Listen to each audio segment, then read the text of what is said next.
Good morning, good afternoon, and good evening, ladies and gentlemen, and welcome to Trekking Across the Universe. Today is July 16th, 2023. We're reviewing Star Trek Strange New Worlds, Season 2, Episode 4. We're going to get to that in a moment. Don't forget to check out what's going on the network. Head on over, as the Chiron or the little flashy thing on the bottom says, head on over to ndbmedia.net. Some people call it a ticker, some people call it annoyance. It's there. Check it out. And don't forget, we're on Twitter. We're also on Twitch. We're on Facebook and YouTube. So thank you for joining us. You know who I am, my glorious co-host. How you doing, young man? I'm doing well. How are you? Doing very well. And you are? Oh, I'm Greg. Well, it says it right here. Ooh, Admiral, Admiral, You said you Admiral promoted me. Greg. Yes. Ooh, like it. And joining us for, I think, the first time in a while, I should say, is Admiral Day down there, or Admiral Michael. How are you, Michael? I'm doing well today. That good, huh? Oh, that good, yeah. Oh, well, I'm glad. And the hits just keep on going, huh, Michael? Oh, yeah. Oh, yeah. Yes, they do. Killer background. Oh, there it is. Yeah, I wonder what that could be, but we'll get to that in a moment. Ladies and gentlemen, this is our fourth episode, actually our fifth episode, but we did a review. We're going to get to it tonight. Is episode 4, Among the Lotus Eaters. It had a runtime of 57 minutes and 51 seconds. It was written by Kirsten Bayer. For those of you that know, on NDB Media, we have interviewed Kirsten in the past. So who knows? We might get lucky again and be able to reach out to her. It was written by Kirsten Bayer and Davy Perez and directed by Eduardo Sanchez. So a bit of a change up on direction. I did notice, I think the prior director had the last two jaunts, but no doubt. I don't recall Eduardo Sanchez, but we are where we are. So I always go off. I'm going to hand it off to Greg. Let's see if he wants to get his thoughts, and we'll either go beat by beat, talk about the episode. However, whatever you guys want to do. Sometimes we don't have to go beat by beat, but we can, change it up a little bit, I suppose. Admiral? Admiral. Thank you. Well, my first thought interesting title. So, people familiar with literature might recognize this from Odysseus, the island of the Lotus Eaters. So I didn't see any previews before watching this. So I had no idea what to expect. I'm thinking, ooh, something with drugs and being lethargic or something is going to be coming into play here. I had no idea what we were in store for. Oh, Um, yeah. but I did love the literary reference, which of course Star Trek has done time and time again. And the theme of that particular scene in Odysseus was perfect for this episode. I hear you. But Yes. we can go scene by scene because I mean there was a lot here. We opened with Pike cooking again. Pike's always cooking, and it always makes me hungry. It makes you wonder if he really wanted to be a cook and a chef and not a captain. But Yeah, yeah, and he was making homemade sauce too. oh, that's true. Yeah, he was. Is that So really? Lotus is lazy in Greek mythology? Ooh. Okay, I guess, as Greg pointed out, and I'm sorry for I interrupting. didn't remember that, but I knew that the fruit of the lotus had a narcotic effect, like maybe it was an opiate.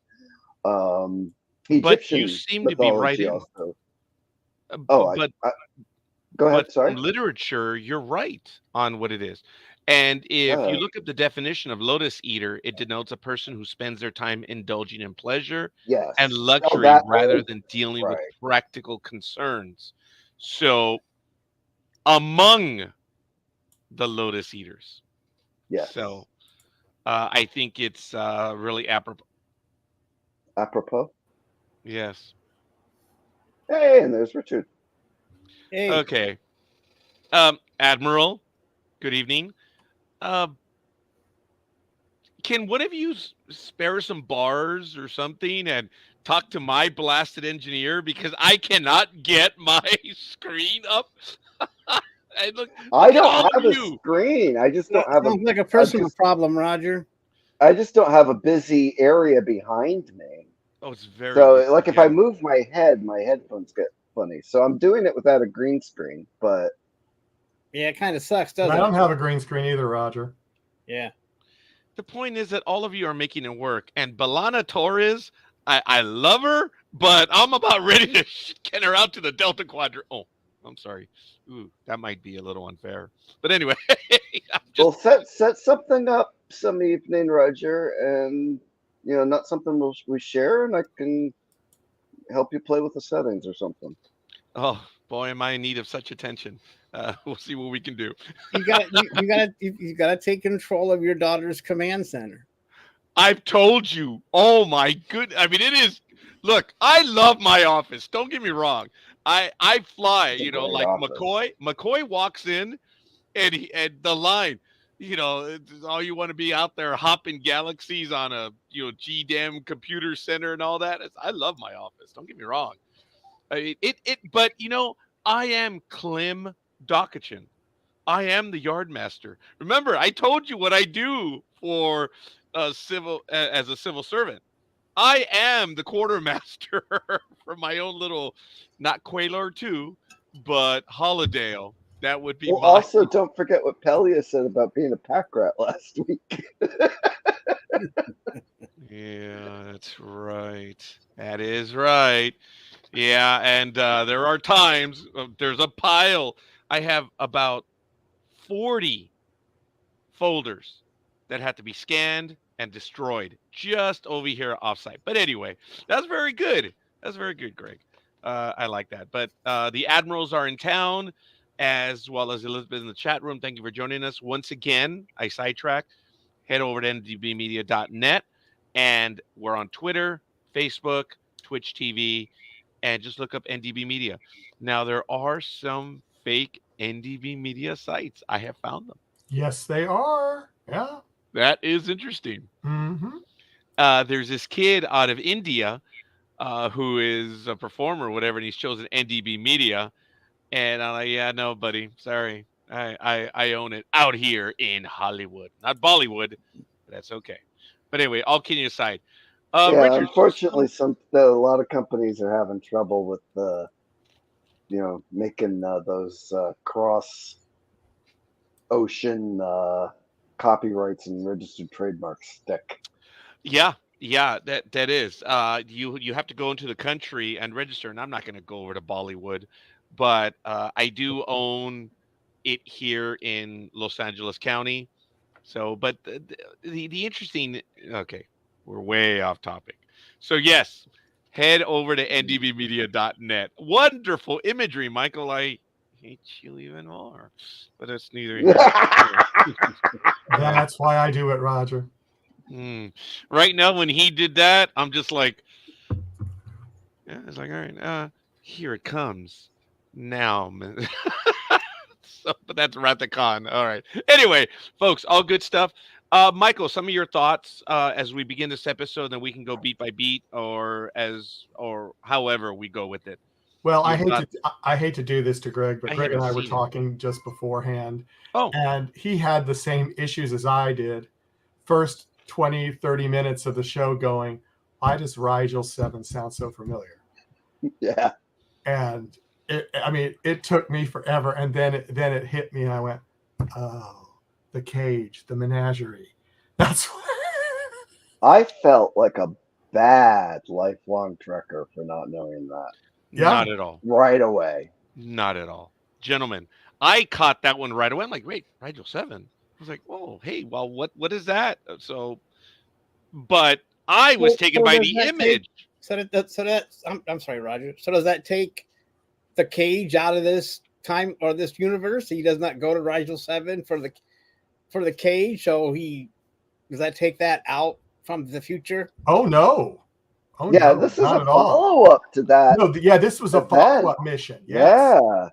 So they said it was 5 years ago. Yeah, 5 years ago. So I've been struggling, with how they figured that out. So I guess the episode with Vina in Discovery would have been 3 years after the events of the cage. Yeah. And the problems on Rigel 7, where they got attacked by the big giant barbarian guy, were Was just immediately before. preceded Yes. The the cage. events in the cage Yes. / the menagerie. Mhm. I don't think they talked about it in the menagerie. I think it's only in the cage. Okay. But then we had tomorrow and tomorrow and tomorrow, and there are ramifications. So Yes. I wonder if this was accidental or designed. Richard, some of your thoughts about the episode as we get going tonight. It was an interesting episode. I mean, I guess everybody losing their memory and stuff. I mean, I guess to me, it was like, yeah, we've done this before. Yes. I mean, it's not so. I don't know. I mean, and I keep get I have a hard time. I keep thinking that this Enterprise is a TARDIS because it's not. It's like this big ship on the inside, but we're used to the small ship from TOS. All the quarters were tiny, and here everybody has these big things. Like, is this the? So to me, I'm trying to get used to this TARDIS size Enterprise. Well, I'm not- yeah, exactly. You didn't get the memo, Richard? what? No, I guess I didn't. If we want to skip ahead to that, I mean, so Erica's a lieutenant, and she's got this huge suite on the edge of the saucer on deck 6. But And I don't think that was her quarters, though. I think it was the Yeah. officers' quarters.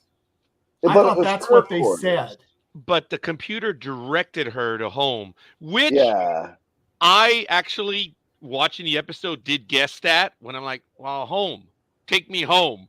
And when she said home, I'm like, oh, geez, I guess must be the Latin in me. But I like, got it's that like part right. Jordy was like a lieutenant commander, and he still had an interior deck cube next to on the Galaxy class. Exactly. He had skylights, but they never showed them. And Picard's quarters weren't fancy like Pike's either. I mean, he didn't have this built-in No. kitchen where he could just, hey, we're going to have dinner and I'm going to cook for you.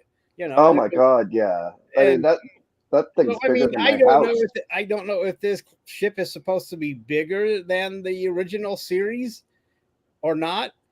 I mean, does this ship? I mean, has it? Do we know? Does this? Okay, real quick. Does this ship have the same crew capacity as TOS? Is there 400 members on this ship? No, I think think it there's didn't. I think it was 200 and something. Yeah, they Yeah. mentioned it. It was fewer. Yeah, Well, but I if you guess look they at the could have a little windows, bit it's about the Bigger same quarters, size. not that big of quarters, but I mean, I guess the saucer section is nothing but a Hilton. So Well, when you look at the dimensions and the way the JJ verse brought in the bridge view screen, this Enterprise has something similar to that. When you look at the size of the windows and stuff, it doesn't seem to be. I don't know if they thought it out like they did on the Next Generation. I really I'm don't. sure they did because they know we're out here. Nitpicking I mean, things like I You know would I'm getting- think. yeah, I know I'm getting sidetracked, but I just started wondering about that. Every time I watch this, I keep thinking, how do they? I don't know how this happens because even Kirk's quarters was this little tiny cubicle that he had. I mean, yeah, sure, I can understand budget restraints and all that stuff back then, but still, it'd be nice to see that they were still trying to didn't have these fancy quarters going out in the in the TOS. I mean, They're also in up this on Strange deck New World. 5. What's that? They were also up on deck 5, so they didn't have windows. There is a lot of windows. Okay, on- it was Yeah. interesting because in this This Enterprise. episode they mentioned Deck 6 Yes. for the officers, and it directed it there. Yes, Elizabeth, I thought it was hers because she asked the computer, and the computer said "follow the lights," which was kind of funny. Yeah, which was another interesting nod back to Next Generation. I think there was a couple. Oh But I- yeah, Farpoint. Yes, very Yeah. good. Yes, I remember Yeah, it. and then, see, I mean, I don't know. I mean, it just seems like they're still getting all these fancy quarters for like this. I mean, time era, and I guess we're supposed to live with it. I guess, but and I can see. I mean, I guess they would. I mean, it's not like they couldn't have this kind of stuff. But I guess when you're going from TOS to this enterprise, you're trying to compensate, trying to figure out how this all works together. It kind of makes Yeah, your but mind. one of the things, I don't know if anybody else picked up on this. So the original series was styled in the 60s, hmm right? Almost at the end of that neo-modern era of the late 50s. Look at all the wood and the way the quarters are styled. Like you caught a part of Pike's sleeping area, and he's got like this nice big thing on the wall. It's like looks like a relief of sorts. It's like there's almost like this late 50s, early 60s vibe that they're trying to subtly put into the personal space dressing. Huh. But it's still very modern looking and very 21st century looking, with like the backlit display of like his part of his home, and then Well, I the mean, we also, other I stuff. mean, it just goes. I mean, it does also go with that. This bridge is much bigger than TOS too. I mean, this is a bigger bridge too. So Yeah, they've got a lot more sets and a lot, it looks much like bigger looks like budget Spock is than like 50 yards away from Kirk's center seat. So at times when they happens. have that view, like, hey, Spock's way over there instead of closer to Kirk. I mean, Pike. Well, they had to fit everything into Stage 9 for production back in 1967. Well, that's And what I understand yeah, restraints and stuff, but you still got to get used to all this spatial stuff that they have now. It's like, okay, I got to get used to this again. But I don't mind. It's a nice bridge. Don't get me wrong. it's, And, it's very appealing to a modern audience. It looks gorgeous in high definition. and they got that huge screen. So everything, I mean, yeah, I understand. Yeah. This is now. I mean, you got all the CGI you can do, and you got, they have bigger sets, and Paramount's putting a boatload of money into what and their major flag series that they have going. They don't have much to go. Paramount doesn't have much. That's their big seller right there, Star Trek, as far as I know. Well, let me interrupt you a little bit on that. Michael and I have had the chance to have a conversation because I'm not sure how many people are familiar with The Mandalorian and the way they're filming that stuff. It's up in Toronto, that particular studio. That's why Star Trek went up there. Where if you've seen any of the background of The Mandalorian, Star Trek is doing it there. So when you go into Kirk's quarter, I use that figuratively, but viewing it, it's not all there. A lot of it is digital additions.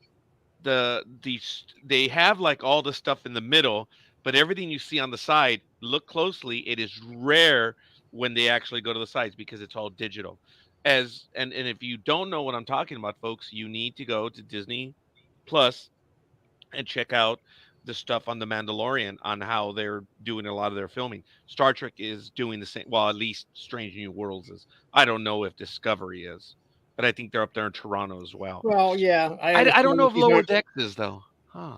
But anyway, I know that it's not built, but like it was back in the '60s and the '80s and stuff. But it's just interesting to see how they have all this space to run around in. So. Yeah.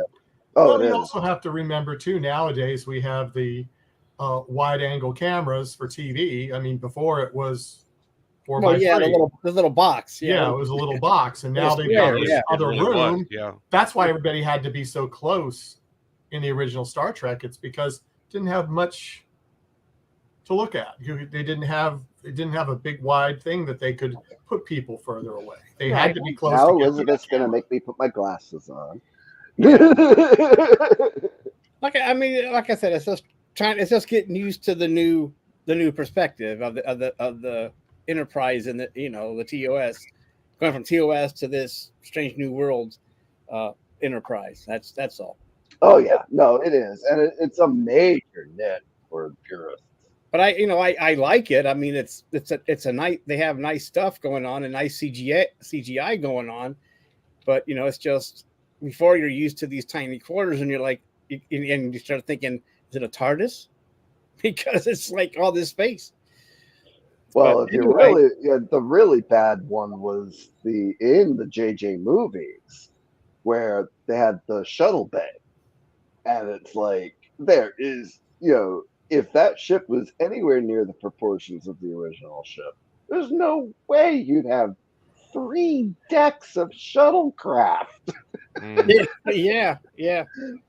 Well, that But engine was huge too in yeah, JJ. I mean, that was like a football field or a couple of them. It's like because it took Scotty forever to run through that damn thing. But Tiny yeah, bit of trivia. You know what was filmed at that's a brewery here in Southern California. That's still in operation today. But the series was filmed there, where Scotty and Kirk are running up and down. Diana took them through there as well. It's tiny, tiny little connections. okay. Well, very cool. I'm sorry for the digression. Let's get back to the show here. We talked about this for longer, but still Well, something to think about. But uh, I liked it was okay. I'm not going to give it. It was interesting that he finds out that he actually left someone behind, and they start losing their memories, and I don't know. It's just to me it was like something we've seen before, even though it was different. What do you guys think? well, let me jump in on that. We've had some stories, a little bit of jokes. We've had Next Generation. We've had some other stuff about technology being left behind. The most famous one is, I believe, it was the third season episode where a prior Federation ship left a book on the U.S. or on the Chicago gangs, and they were gangland. And then I believe McCoy left his communicate in that episode or something like that. So there have been instances of them leaving stuff, but apparently here they left a lot of stuff, and there was at least one survivor. So it is a big deal, and he was able to take control. I always thought about that. If I were left behind, would I be like the two Ferengi in the Delta Quadrant? Just eat much Hmm. more. Yeah, I would. I would have been him. Hell Yeah, yeah. the tropes were all there. But even though we've seen it before, and other shows have done similar things, and Stargate did it a few times too. But Well, yeah, Stargate did a lot. Yeah, you're right. it was well woven together, and to give this the director a lot of credit, it was extremely well directed and edited. It was it didn't just look good; it was technically a really good episode. Technically, If I may, as we begin, the its captain has a personal log, and it's 1630.1, Enterprise in the Cayuga. And I wonder if you guys remember the name Cayuga from the original series or the 1960s, if you guys know that connection. There is Star Trek history with Cayuga somewhere, or it was a production company that was involved back then in the 60s. It's no accident they've chosen Cayuga. But anyway, uh, Enterprise and Cayuga are on a joint mission charting a newly discovered binary star system. It's right there. Captain Battelle and Pike are stealing a little personal time, and lo and behold, it's present time. And Battelle has a gift for Pike, and he was complete. Oh, I didn't realize we were giving presents. And she gives him a Palian captain's keystone, which is absolutely awesome. I believe it was something to the effect of this guides lost sailors home. All right. It's cool. Done in naval tradition. It has meaning. Didn't know what that would lead to a little bit later on, but it was apropos. And then they're getting interrupted after Pike said, "Number one, can I have 30 minutes?" You know, it kind of reminded me of Crimson Tide, where what's face says, "Hey, dude, unless we're attacked with an octopus or something, or we have nuclear war, can you give me 30 damn minutes in my quarters all alone?" So I thought it was really good. Admiral, well done. I hope your adjutant, Cisco, is doing well for you. Northeast natives. We're going to have to look that one up on Wikipedia. So I appreciate that. Um, Gives a gift, but they keep getting interrupted. And then Admiral Eldon interrupts Patel, says, I have to talk to you. And then comes the killer. Pike says, hey, you know what? Do we remember what we are? Look at what we're doing. We have to struggle with this. We're only getting minutes at a time. And even though she knows it, acknowledges it, he breaks it off. She says, this sounds more like an excuse. And he broke off the relationship, left her shattered. But she went on her way. Were you guys surprised by that? Yes and no. Yeah.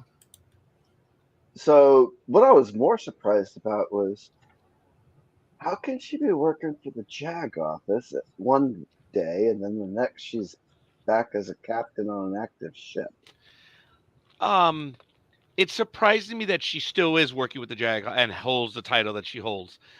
It's because if you remember, in several of the episodes, they've stated that in the absence of such and such, captains will serve as command staff in Okay, yeah, prosecutorial. So they could serve in that function, but I don't understand what the deal is with Patel, unless she's an MP. Her ship, the Cayuga. well, yeah, I wasn't clear if the admiral that she was talking to was actually on the ship or if it was a message relayed through I the think it ship. was a message relayed. Admiral Eldon. Yeah, that's what I got as well.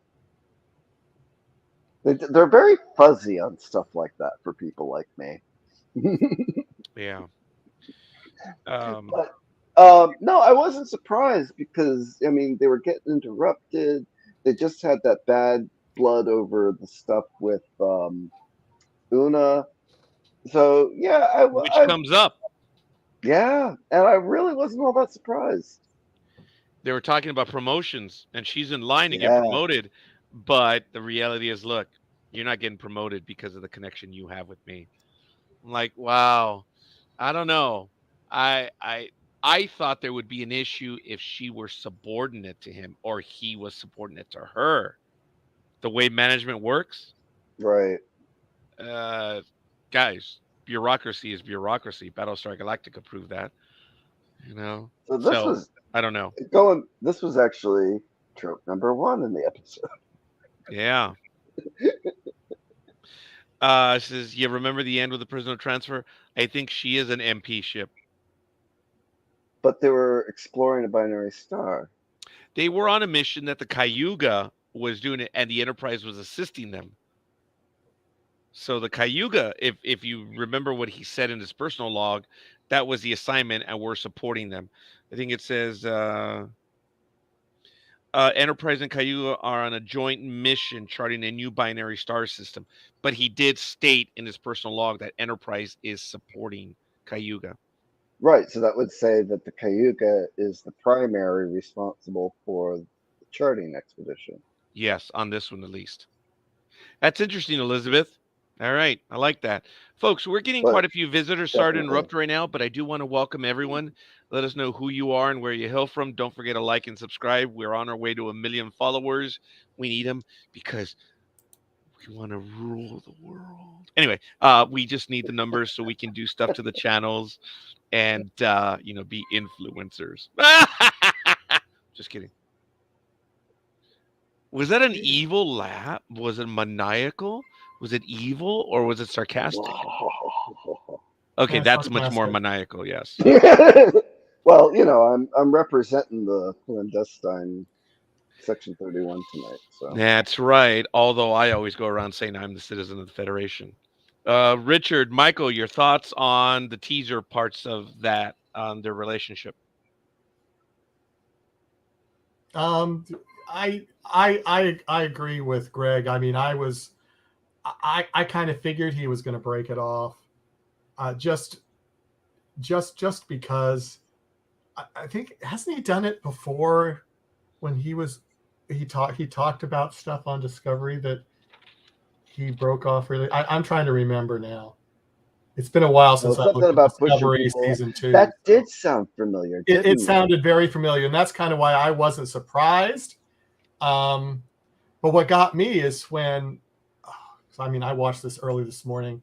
I believe it was Una that confronted him about that. Yeah, not yeah. within, not within even 5 minutes. No, and so this is what you do. Yes, you do this all the time. I do. Yeah, but it just rang a recognition bell for me. I thought they were talking about it in Discovery. I'm about his relationships, but I might be wrong. Yeah, Una says, I like her. I like her for you, but this is what you do. And he's like, huh? It's like, yeah, you've done it many times before. Many times. Yeah, that's why I don't know. But what I'm going to say now is that he did a major dick move. I mean, he gets a gift and then breaks off with her. It's like, dude, that's, I guess Pike's a dick. I mean, that was a dick move. He's the captain of a starship. Yeah, but still, it's a dick move. And she's, she goes, I mean, she makes herself vulnerable and he just, bitch. Not only that, just after learning she was turned down for a promotion. That's right. That wasn't even. She even said to him, at all, like something like tonight of all nights or of all times or something like that. Yeah, so it's like a double whammy for this for Battelle, and it's, I don't know, it's he keeps it. And we have to go on that later. Should he award that down to the away mission anyway? I mean, taking something from, even though it's just a medallion, he takes it with him on an away mission to another planet. I know it's not high tech, but still, it's foreign. Yeah, he probably should not have done that. You're but right. But that's for later on. But yeah, I guess I was kind of surprised about it because I don't remember that. I mean, I watched Discovery, but I didn't catch that reference. But he was being a dick, and then once Una said, you've done this before, I'm thinking, okay, well then that's his thing. That's what he does. He doesn't want to he starts getting close and pulls away. So that's what he does. Whether it's just because he doesn't want to, he's afraid he's going to get killed, or doesn't want to, or maybe he's like Kirk and thinks, well, the ship's my mate, not, I don't, my ship's, like they always said, Kirk was married to the Enterprise. So, I mean, maybe it's the same thing with Pike. I mean, he doesn't want any distractions or, I mean, except for I don't have things like Kirk with one night stands. So I don't know. It was interesting when, actually, if you think about the relationships that Kirk and Pike have, Pike always talks about duty, taking care of those. Kirk always did. It was obvious that it was there, but Kirk's lady is the Enterprise. Always has been, always will be, and there's no doubt about that. So it's nice that the characters are different, well thought out, and you do see the difference. And that's why he tries to get out of the relationship with Battelle. But he believes that he's pulling her down.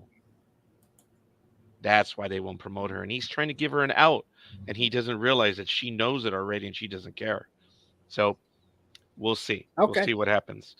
A little bit later, of course, they're talking about what happened. They're talking about how they're a warrior class, but they were only down there for 4 hours because of what happened. And it wasn't really good. So they're going to prepare another undercover recon mission and attempt to recover the SF tech, Starfleet tech. And then we have the conversation that number one, gives it to what's his face. And then Pike says, well, it's quite obvious why we've been assigned to this. We're being told, or we're given the opportunity to clean up our own mess. That was interesting. Yep. Which was a little tropish. That would be the third one of the episode, and we're not even at the opening credits yet. Yep. you spilled a trash can. Now go and clean it up.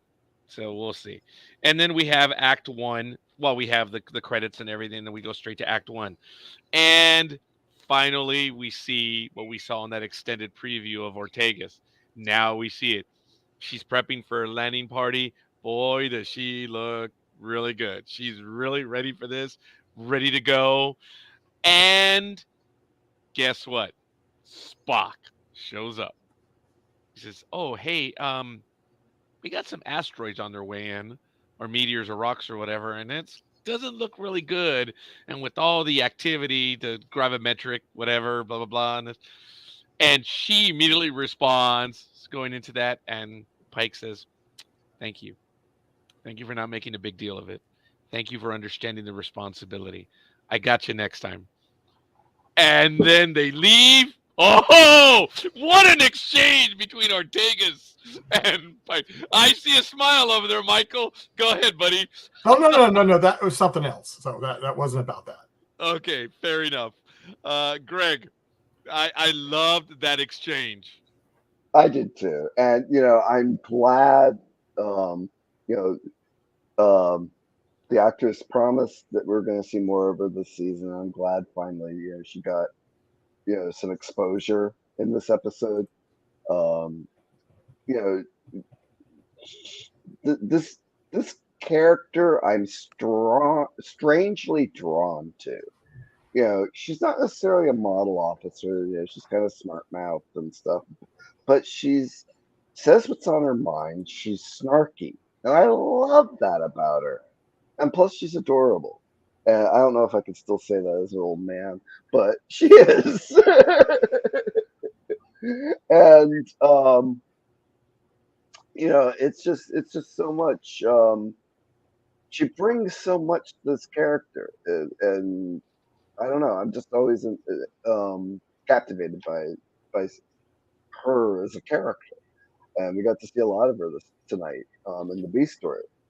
I And when she had her little exchange with Spock, it was like, oh yeah, that's right.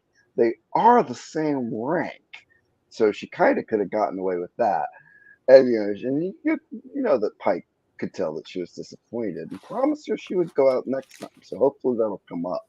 But I loved Pike's response to her inquiry: "Who's gonna fly the shuttle?" I like the. Go ahead, Greg. I like that they were teasing her about you're going to wear the hat.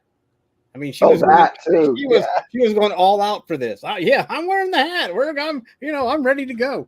She was ready for cosplay. I mean, she was really ready for it. And talking about her exchange with Spock, it seems like this crew, doesn't take, isn't afraid to tell Spock that he's being a Vulcan dick. In TOS, I guess he was, second in command. They couldn't really say these things, but now that he's not, not second in command, they're like, Spock, they're all being McCoy. McCoy was always on Spock and in a TOS, and it looks like they're all combining to be a McCoy on this program to keep him, Spock, you cold-blooded, how McCoy was towards Spock all the time. That's true. Yeah. I got too used to he would always get emotional with Spock, and Spock would be like, "Doctor, you're illogical," and then in the end, McCoy would be like, "Yeah, you were right, Spock. I mean, but still, in the meantime, McCoy is the antagonist of Spock, being the logical one." And it seems like this crew was kind of bits and pieces of all being McCoy, I feel. And I could be wrong about that, but that's my belief. I thought it was great where Spock was like, hey, don't blame me for these circumstances. And Yeah. I mean, he actually caught that. He says, hey, I'm just a bringer of information, logic. He's like, Spock, just learn when to leave people alone. And his line, I'm working on that. All right. That was cool. Now, yes, the line is, well, I was a former test pilot myself. So he flies a shuttle. And that was kind of cool. All right. Well, Michael, I hope you're okay. I just got a message from Michael. So hopefully. So just keep in mind, Michael, if you are having a tubing moment, make sure to mute yourself. So. And if you guys don't know what that is, whatever. Anyway, all kidding aside, they talk about they're going to land on the surface, but they're going to take a 20-kilometer jaunt. Come on, Yeah. man. I didn't think they did that in Star Trek 5, and they had sensors, but whatever. They had a choppy descent, but as they say, we cannot risk any further contamination. And then they're talking about the technology that they're going to use. And what does Laan say? Are you joking? This is what we're going to use? I'm like, well, culturally, Laan, that's what your forebears would have used, sailing the ocean blue or the Pacific Ocean. But what do I know? That this is a really good sequence altogether, and I think this is where the director really shone and the editing really shone. Um, First, I'm going to back up just a tad and say, yes, we got to see more of the inside of the shuttle. So Oh the yeah. techie in me got very geeky about that, considering we went 2 weeks of only just the single establishing shot of the ship. We got Oh to yeah. see ship and we got to see inside the shuttle, which we haven't seen a lot of. But God, no, this was great because even just as they're doing that, they pull out what Blonde get a spyglass, and Mbanga got like it looked like one of those I forget what you call them, but they used to use it to determine the declination or inclination of the stars, like a little Oh, a hand carrying spec. sextant? Yeah, that's kind of like what it looked like. I thought Oh, like a okay. combination compass and sextant thingy. Oh So I thought wow. that You was got me on really that. cool. Oh, so it wasn't a Sith dagger, homing in on the Death Star. Anyway, sorry, I didn't mean that. In the Rise of Skywalker, that was lame. I sorry. I'm not sure what you mean, Elizabeth, by Roger only me, but I'll have to get back to that. I'm not going to look back at this episode because I never do. So, uh, if you can spell it out for me, that'll be good. But yes, it was good. We did skip how Mbenga was chosen because of his skill. Well, yeah, you saw Lon and him go at it the week before, so he can handle himself. It's a warrior culture, so because they're not going to take any weapons, so they did see the imagery of the palace, and out in the courtyard was the Enterprise Delta shield, which was kind of funny. So there's been some contamination. And while they're trying to walk where they're going, what happens? They find them.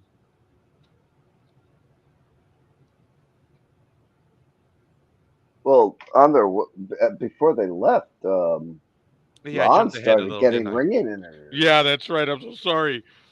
and then lost like 4 hours along the way, as did the audience. So that was one of the clever things about that sequence is that we Yeah, followed Lon through that Yeah, she has a ringing in her experience. ears. Yeah, I thought that was great. A great way of moving forward instead of watching them trudge along for how many kilometers. They just look, you lost 4 hours, and so we're already there. I mean, we don't have to worry about watching them this little sequence of them walking through the Actually, alley, I thought it was 6 hours. or Did whatever it they say was. 4 hours? something like that. Yeah, They still Okay. went forward 4 hours, so they cut. I keep taking my glasses off because of the reflection, but But anyway, it just seems like it was a good way to just cut some time out of that travel and just get right to it.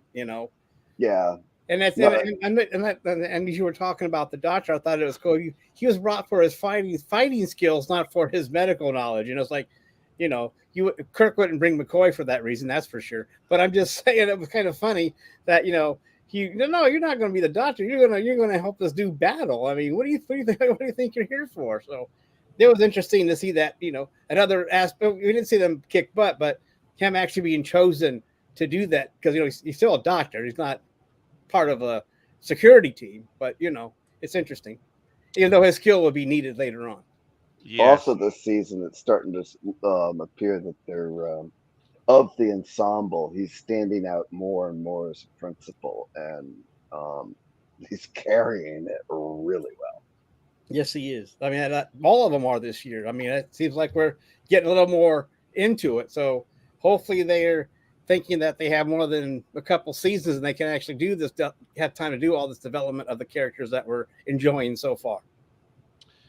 For the first 4 episodes, not having Hammer on the program, I guess, has allowed them to do that a little bit, where they're able to concentrate on the other characters. I don't know if that's just by design or the way it's happening, but we are getting a lot more into the other characters, which is really good. Appreciate those comments. I did forget that when something is brought up, Pike says, I trust the three of us to be able to handle this situation. So that was good. Lon has a headache. They were over 6 hours. And then they discover the landing party. And they have phaser rifles. And what do they say? Oh, no. Pike says, well, let's try diplomacy first. And then when they show up, he says, we know you come from Starfleet. So, Yeah. Yeah. And they had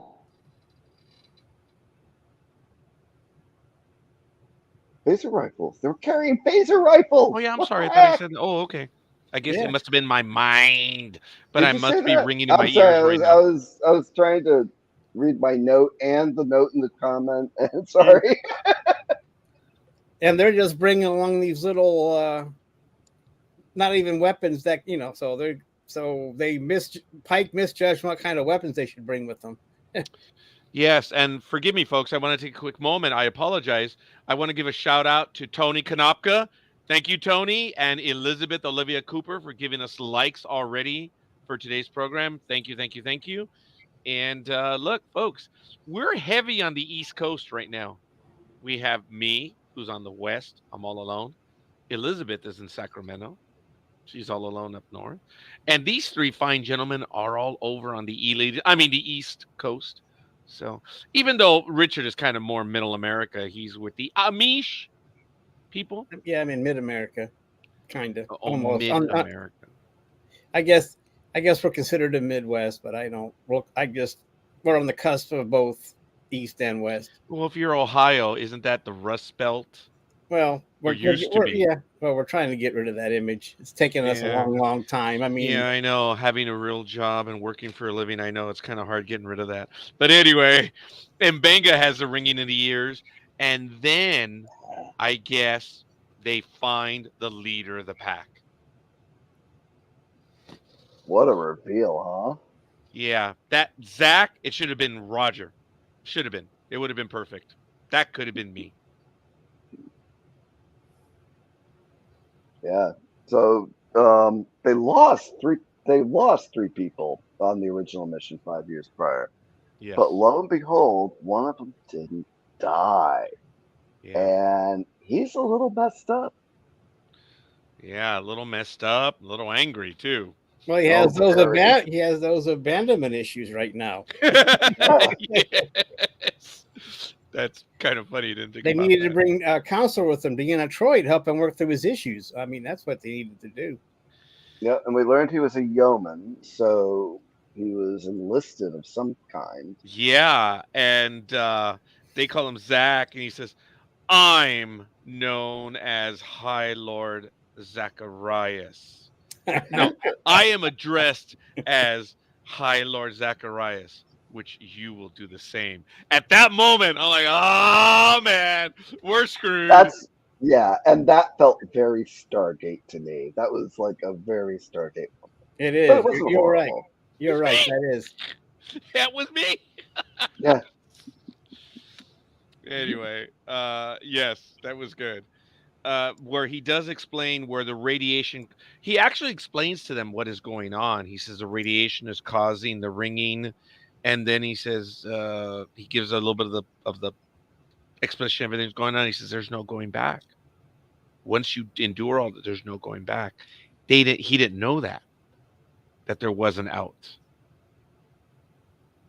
So Yeah, I don't know. That was crazy. Yeah. And this So is where they started to deviate from and bring these 2 tropes together. So, they were beginning to knit this episode. The writers were beginning to knit this episode together and takes things that were familiar, but give them to us in a way that was a little bit different. Okay, that might have been trope number 4. I do want to say we have not necessarily trope number 5, but there's a loss of time, and they wake up. Rigel 7. Where did they wake up in? A cage. Yeah, Or the I can cage. actually read where I wrote a cage without my glasses.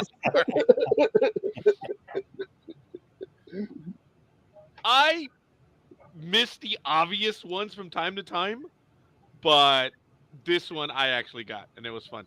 Like when I was watching The Time Machine, the one that was done with the guy from LA Confidential, Exley, he's in the Time Machine. Oh yeah, And remember, the call girl ring was Fleur de Lis.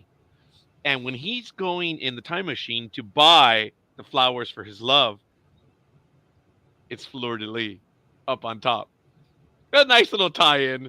I was like, "Hey, I'm watching the movie in the theater," and I told Maggie, "I'm like, hey, that's the same plate." But I caught that one. I was proud of myself. The cage. So, yes, Greg. Any comments on that one right now? I thought it was clever. Yeah. And it was actually like, oh yeah, that's for me. That was like, oh yeah, Rachel 7, duh. Yeah. But yeah, no, it's like I wrote down like huge. What the cage, and it just cracked me up. And we learned that they're put in the cages. First we're led to believe that Zach put him in the cage. Hmm. But later we learned that everybody doesn't have their memory every night, loses their memory every night, and they put people in cages to keep them safe. So Yeah. that was kind of bizarre. Now I wonder if they stay awake, do they still lose their memories? But that's neither here nor Well, there. yeah, because Lon lost her memory, and when everybody else started losing their memory, they were awake. They don't And they Oh, it, but space but out? They but space out for a while, don't they? And then they oh don't. well, yeah. yeah, Remember, they say space. We showed at the beginning they space out, don't know where they were, and then as they keep spacing out, they keep forgetting who they were. Right, Michael? Yeah, yeah. But it's they're a little vague on that. I mean, you can interpret it several different ways, I think. But um, Now you did notice, Michael, that in the cage, they at that point, I guess in the morning, everyone lost who they were. Laan doesn't know yeah, herself, they all did. and Yeah. Benga doesn't know any of them either. And I Mm-mm. believe Pike was there as well, and then everyone around them. And they say, "Well, come on, come and eat." And they didn't know what to do. They didn't want to go out. And this other gentleman who had been in Star Trek, do you remember where he's from? This actor? He's Me I been neither. on only Star Trek recognized him before. from House of Cards. The vice president. Oh, yes, very Congressman. Yeah, good. yeah. Yeah, sorry, didn't want to spoil it, Before I folks. stopped watching it, he was still a congressman. When did you stop watching it? Was it for the 6th season? Because Yeah, it went 6 years. it was going on way too long. Oh, Yeah, I was hey, getting bored folks! with it. Starting next week or starting tomorrow, House of Cards rewatch. Just kidding. Okay. Yeah, But call Winter just Roger by started. himself. You should have seen that one coming. But anyway, so that's basically the end of Act 1, and we get Yep. straight into Act 2, and Lieutenant Uhura is at her desk, and she begins to hear the ringing as well. And it was really cool where she says, "Okay, UFP situational report. I'm gonna transmit." And then number 1 says, "I asked you that 2 hours ago." She's like, "Oh yeah, okay. Um, did I send it?" Yeah, that was I was going to say. Did I send it? Yeah. So now we know it starts to affect them if they're in orbit. So if you think about it, it started to affect them while they were on the planet, obviously much quicker. It looks like it's 12 hours, maybe 18 hours later. I don't think it's been a full day, but it's starting to affect the crew because they're further up and out. So, but once it starts to affect everyone, it affects them fast. I believe she was taken to sick bay. Who took her to sick bay? Ortegas. Ortegas did, huh? Wasn't that Yeah. kind of funny? That's the reason why Ortegas couldn't go down, because they needed to stay at the helm. But they're like, hey, take Ortegas to sick bay. Why not? That all right. So when we get to grading, there's why this one went down a little bit because number one's there. Remember, I used to fly the ship. That's right. And she did. Yeah, but I mean, I In guess the if she had cage. the con, she couldn't be the helm. I don't know. In the cage, yes. Yeah, was she actually the helms, or was she in Yeah. navigation? I forget. As far as I know, She was helm where Ortega always sits. was on the Oh, left. where Mr. Hikaru was, huh? Yeah. Yes. Ooh. It was just never clear if navigation or weapons or what was going on the right. I don't think the writers knew. But it's been nav control since Next Generation, so that's what it should be. Yeah. Well, Actually, and since the movies. I mean, there were times when Chekhov was navigation as well as weapons, but then Yes. Sulu also did that a few times too. So, Yes, he did. well, But look, they, it's a TV show, so I know, What? I know. TV show. yeah. But I'm a Oh, tech folks, geek. I Tech geek. apologize.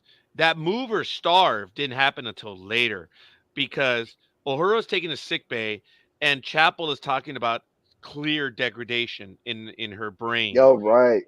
And they're running tests, and then apparently they're sending 6 engineers with acute memory loss. Now, of course, I chuckled because I'm like, whoa, I'm having a flashback to being at work. That's par for the course. It was always memory loss. Folks, they back in the 90s, they would disable the copy machine. They would disable it in such a way that most people could not make it work, because if you couldn't make copies of your work, you couldn't do your work. And the engineers were phenomenal at disabling the copy machine. So when I saw that line of engineers forgetting their work, I was like, am I having a flashback? Well, I No.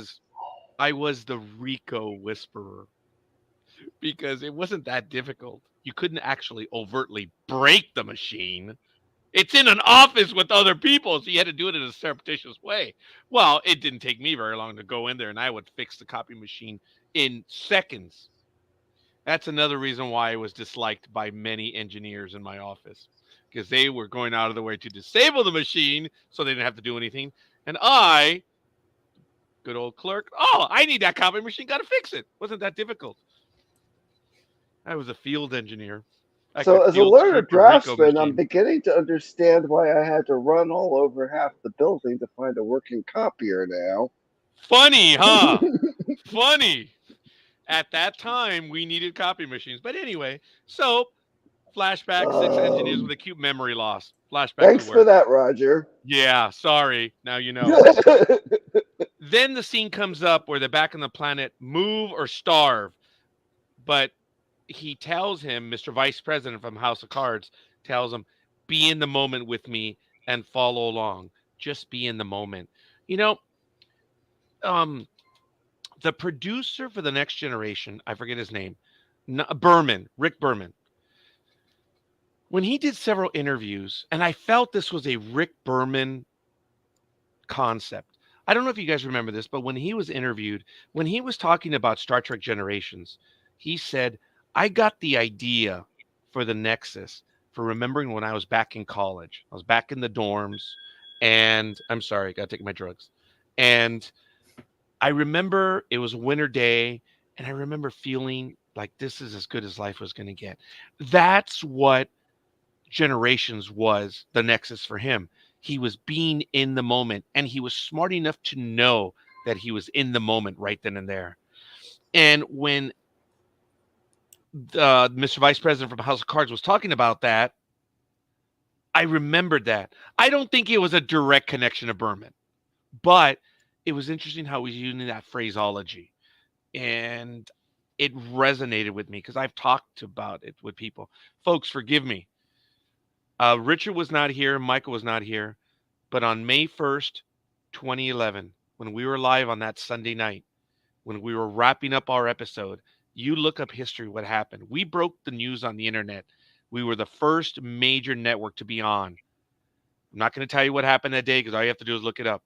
When we were ending the program, I called all of the co-hosts by name and I said, stop and look at where you are. Look around you. Take in the moment.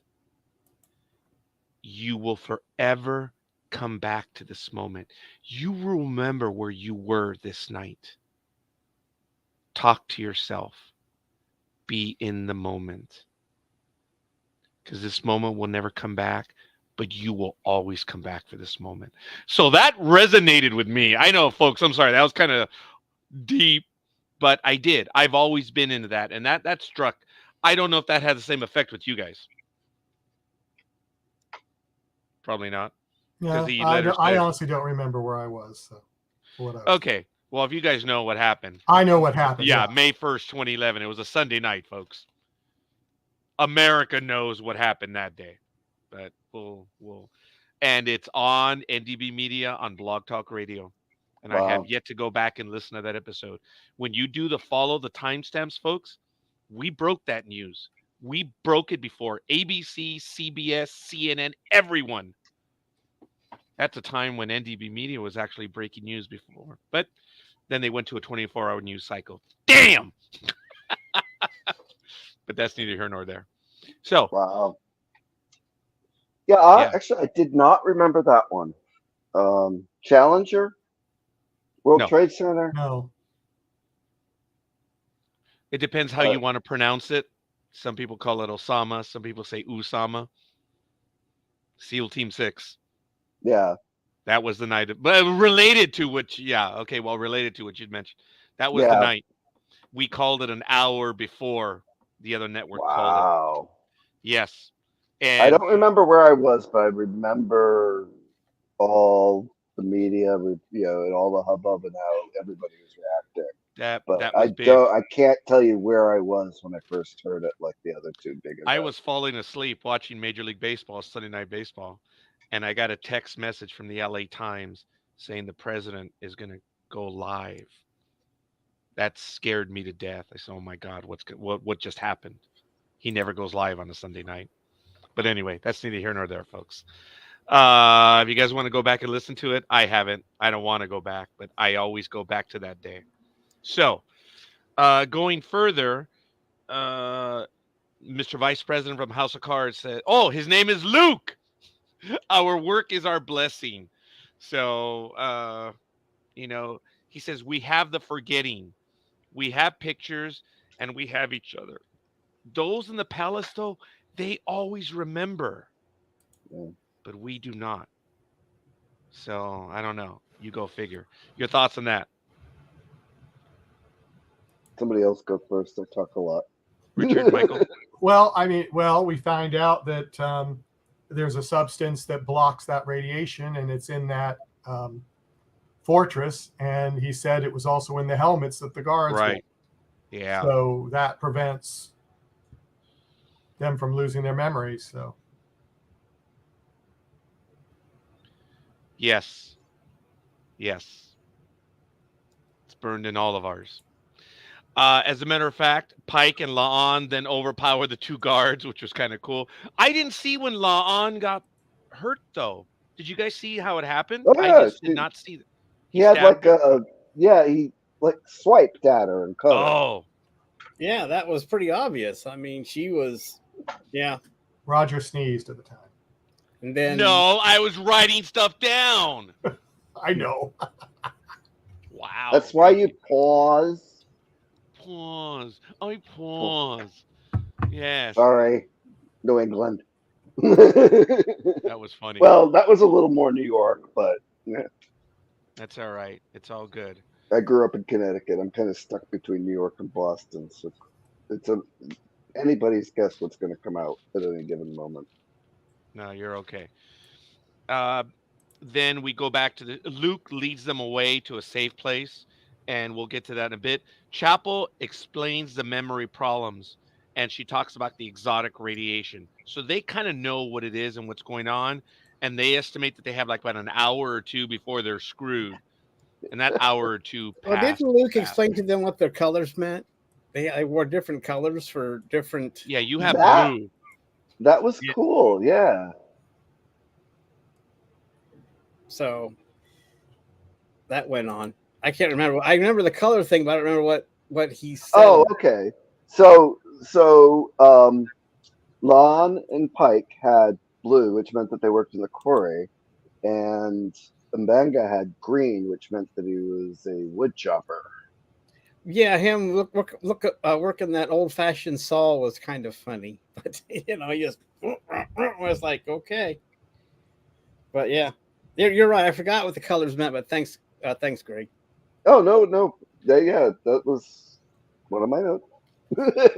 I tell you, I folks, like it that works. because it kind of like tied into like the uniform colors. I thought that was kind of clever on their part. Oh God, did you guys hear that? Sorry, my mom has a Yeah. police scanner, so we hear everything, and I think it was I actually was Madison. oh my God, is someone being dispatched? That's why on Saturday mornings when we're doing sports talk with the guys, I'm not sure which hour it is, but Admiral Richard, has a huge alarm. Think of what was that? Those two girls, Schlemiel, Schlemazel. Oh, When the Laverne alarm and goes. Shirley. Laverne and Shirley, yeah. When that big old foghorn would go off, I swear, when it goes off by Richard, we hear it around the world. And immediately when it goes off, it's like an alert. I'm like, air warning red, repeat, incoming. It's funny. I don't know. It's a big siren that goes off every day at 11:30, but sometimes on Saturday it does both 11 and 11:30. Yeah, So yeah. I have to be ready at both times. Sometimes 11 o'clock it doesn't go off, so I'm safe. But I usually try to catch it so nobody has to hear it. But it just goes off every day. So We just think it's funny, which is yeah, I all mean, right but on the I program. know that it interrupts the show, so I try to catch it before the air raid goes off.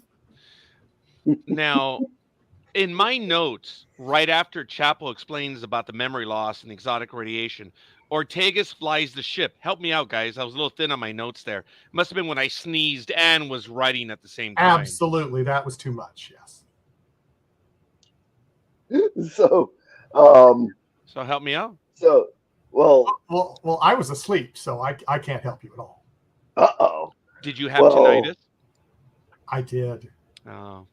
Yeah, when I'll she have to said cr- tinnitus, I was like, oh, you guys have that in the 22nd Still, century? yeah. I was like, But I have usually, what you have. So, okay, if you guys can still have tinnitus, I get it. I get it. but that's more of a persistent thing that you always have. This was like a symptom, but Yeah. um, but yeah, no, it like when everybody lost their memory on the ship and they're all like running around, like Ortega's was frightened and she had to go. We talked about the lights in the corridor earlier, and it's like she had to go back to her quarters and in a really great showcase segment for her.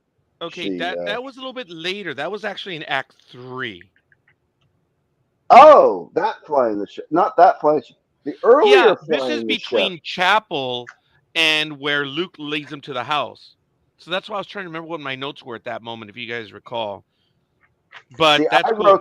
I wrote them out of order because I was setting up my notes during the second watch through.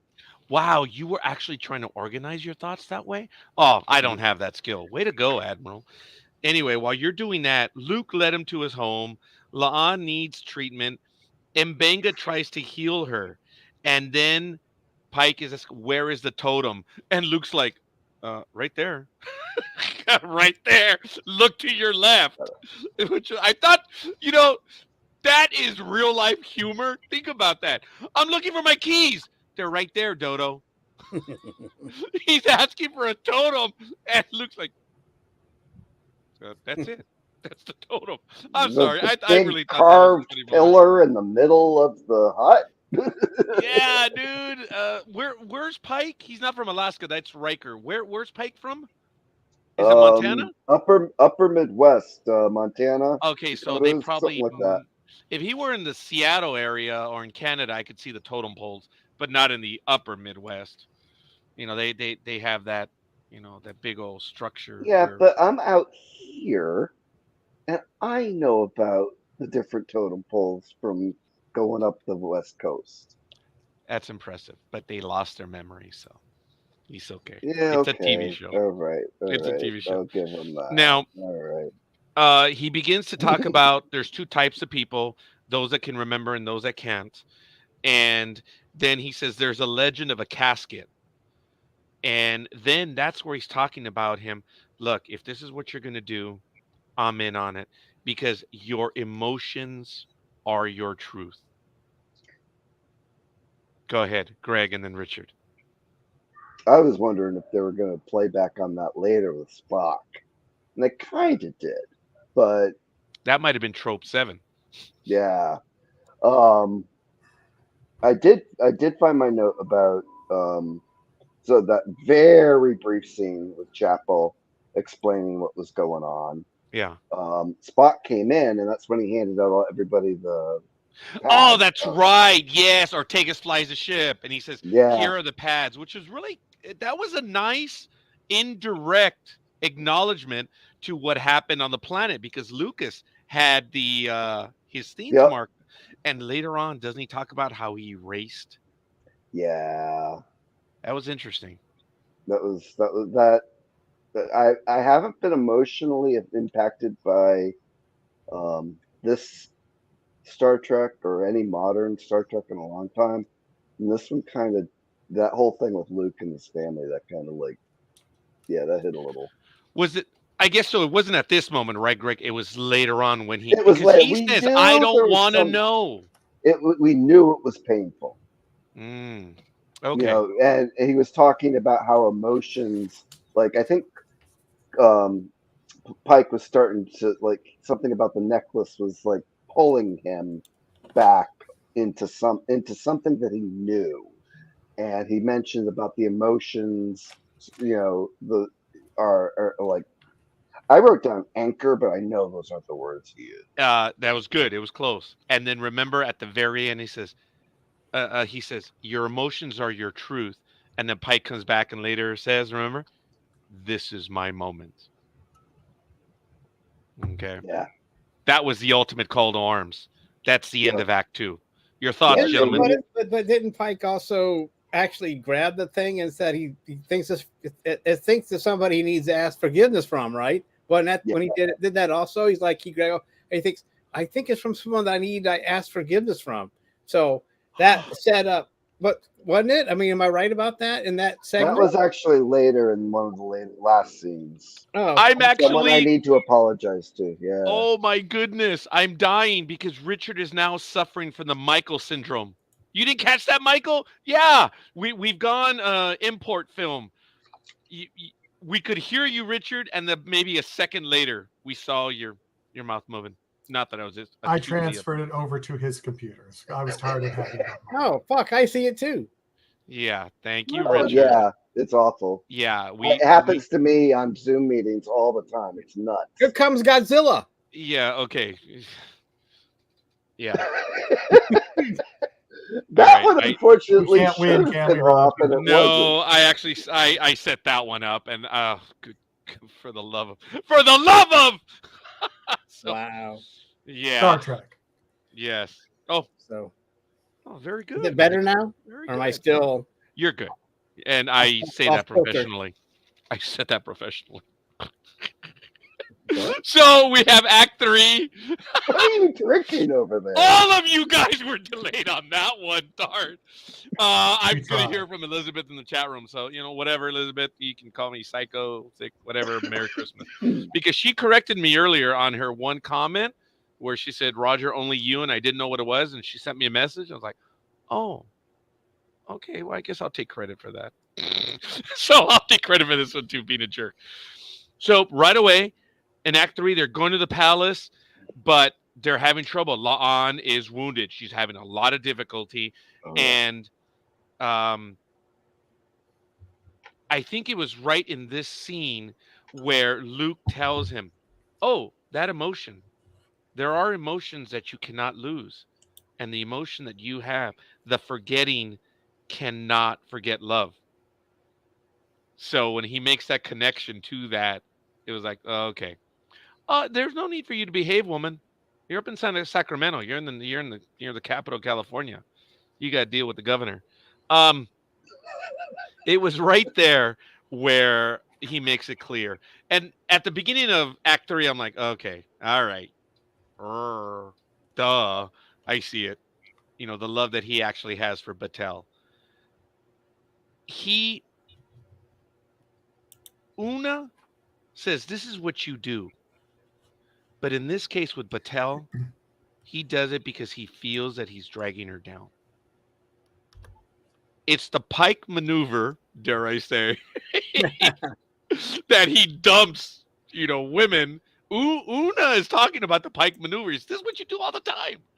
But if you think about it, he feels that he's keeping her down. Or could it be something even more? Ooh. I don't even know how to say it. He knows his future. Michael, gosh darn it. Yes. I was thinking about that too. Could that be a reason also? Guys, and Greg, you and I talked about this when we did the prep to this program. The whole idea that he saw what was coming, and this man has still decided that that's what he's going to do. I mean, wow. He met some of the people that die. Yes, and so it's like it freaked him out. So I don't know if that has, because I was thinking of that and I go, let's not even. But I have to bring that up because that could be part of the reason that he might have wanted to back off with her. That could have been in the back of his mind too. He says, well, I'm going to be like this later, and if we fall in love and get married or something, and then I do this to her, I mean, do I want to put her through that? Okay. Pull back for a moment. Pull back, Michael. Pull back, Richard and Greg. What did he learn from the time crystal? See, here's a little bit of a flaw. How much did he learn? Did he learn a 10-second snippet of his life? Or did he learn everything? That he's single, married, has kids? What did he learn when he was at the monastery? I don't think we really know. Okay, narratively, I don't think we know, but that's interesting because you're alluding to, well, this is what's going to happen to me, so that's why I'm not going to do this. But he knew the names of all the cadets. Yes, clearly. That's why. How much did he know? Yeah. So we had maybe a 90-second sequence between the accident and then seeing him in the chair. Okay, now let's be really, forgive me, let's be really anal about this and analyzing it insofar as, was he third person looking at the events? Was he omnipotent looking at the events? Or was he living the events? Because if you're living the events, if you're living the events, you know your life. Do you see what I'm kind of getting at? Yeah, I see what you're getting at. Yeah. So, Michael, I think there's a little bit of legitimacy what you're saying. Just because the writers haven't filled that in, that could very well be. Yeah, the way it was produced, it was both. Yeah, okay. Very good. Richard, your thoughts? I agree. I mean, okay. Well, I had nothing to add. I agree with all of you people. Okay, I'm going to have to mark this time.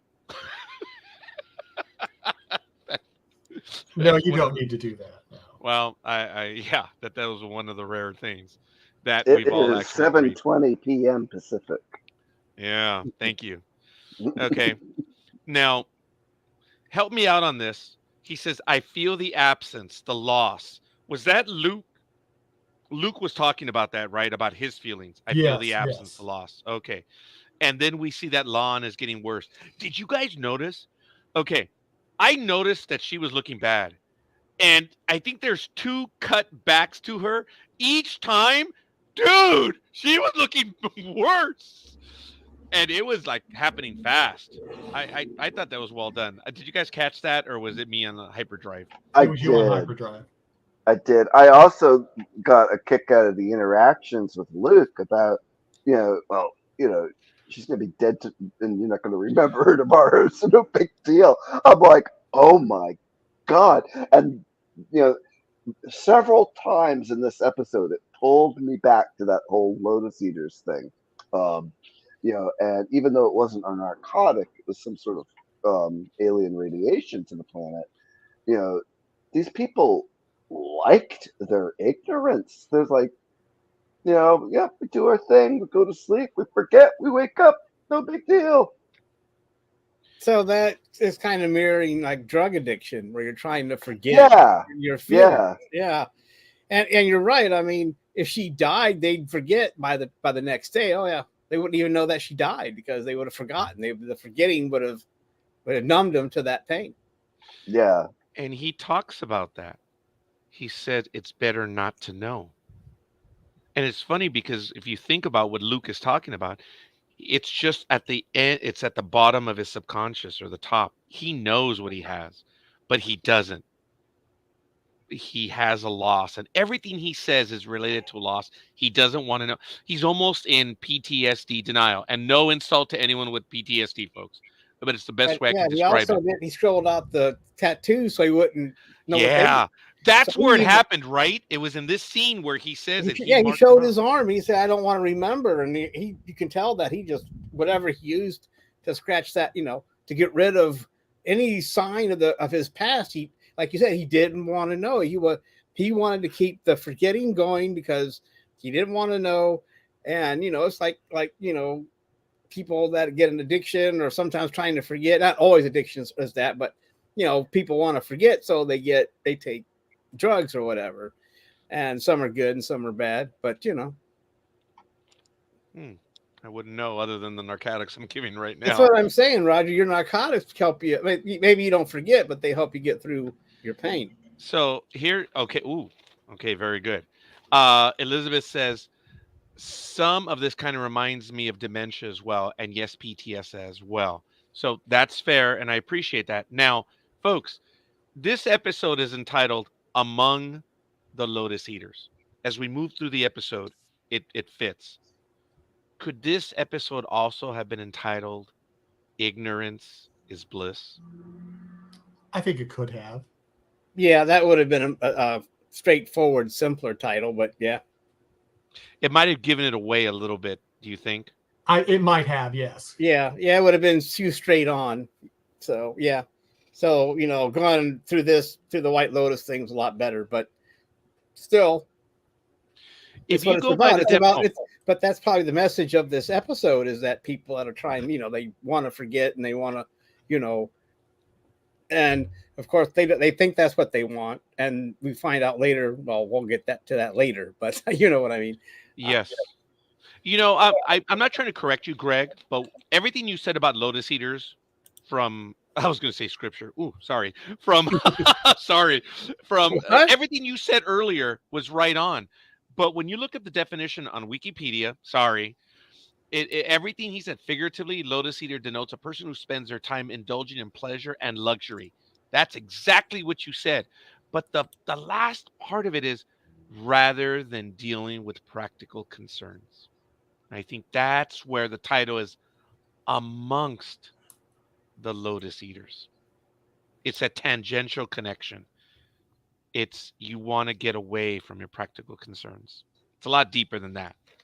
So, all right. Yeah, I remember in Odyssey, they just the crew that went ashore, got caught up, and it's like they just wanted to eat and sleep and not deal with anything.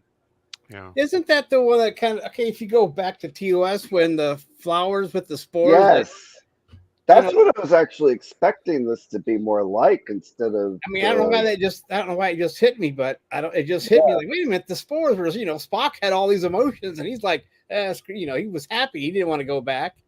So yeah, TOS. Definitely. What was the name of that episode again, Greg? Do you remember? Was it Trying to this think of it all this side afternoon. of paradise? Was that it? Yeah, that's the one. Okay. But I mean, I was- Greg, I finally beat you to one, brother. I finally did. Let me tell you, I've talked about this. If all of us get together and just go hardcore Star Trek, it would be tough to stump all of us. Because I've noticed that what Greg doesn't get, I get. And whatever I don't get, Greg has it too. That's why I'm like so proud of myself. This side of paradise, I know that one. well, there's also my Google foo over here on the other screen. So, Well, you guys all know that my woman is lame. Right. You know, I have Anyway, Siri and she's yeah. stupid. God, where were we? I don't know. I'm responding to text messages We're right now. Yeah, talking about Luke and his, you know, he didn't want to remember. is where we Yeah. were at. Right. He didn't want it, but there was a little inconsistency here because he still had that nagging of, Right. there's something, it's like, I don't think if I had that, oh my God, what's missing in my life, I'd want to know. So maybe it's just because that's me, but You're right. There was an inconsistency. Here's the thought.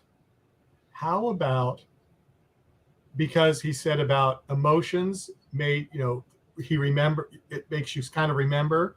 Maybe he remembers the pain of remembering. And so he doesn't want to experience that again. Exactly. He doesn't remember what it was, but he remembered there was something that really made him upset, mad, sad, something.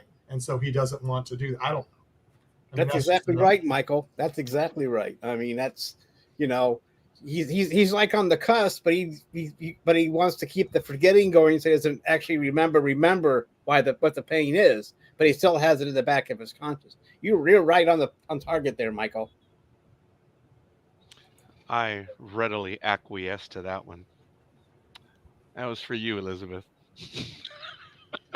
So, actually, Greg is still listening. He just stepped away for a bit.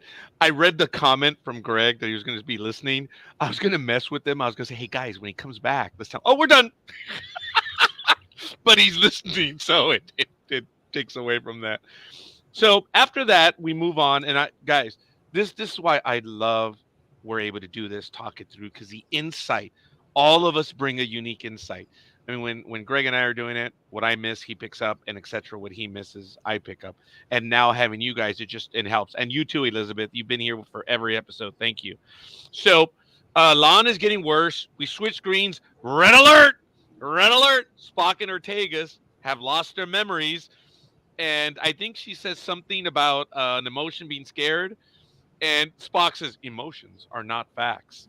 And later on in the episode, he begins to say that again. I think they shut him off or ignore him. He says, well, emotions are, he cannot finish the sentence. I thought that was kind of cool. But she's scared. She leaves and she goes for home, deck 6. And then, do you believe go ahead.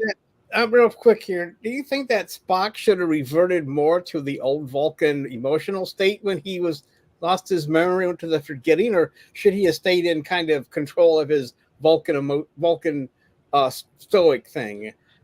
Well, just your opinion, guys. Michael, I might beat you to this one, but if we remember the episode where Data was the only one that had his memories, and the entire crew basically had their memory wiped, and they were operating off their BIOS chip. So that's how dated I am, folks. They reverted to form, or they've reverted to what their innate being is. Remember, Worf wanted to work on the repair of the weapons because that's what he is. Someone else wanted this. Someone else wanted. Remember how they were all struggling to who's going to be in charge and make decisions? So I don't know if it may have been answered in a previous episode, Richard, but I do remember that episode where Data is the only one that knows the answer. McDuff is in that episode. Remember that executive officer? Yeah.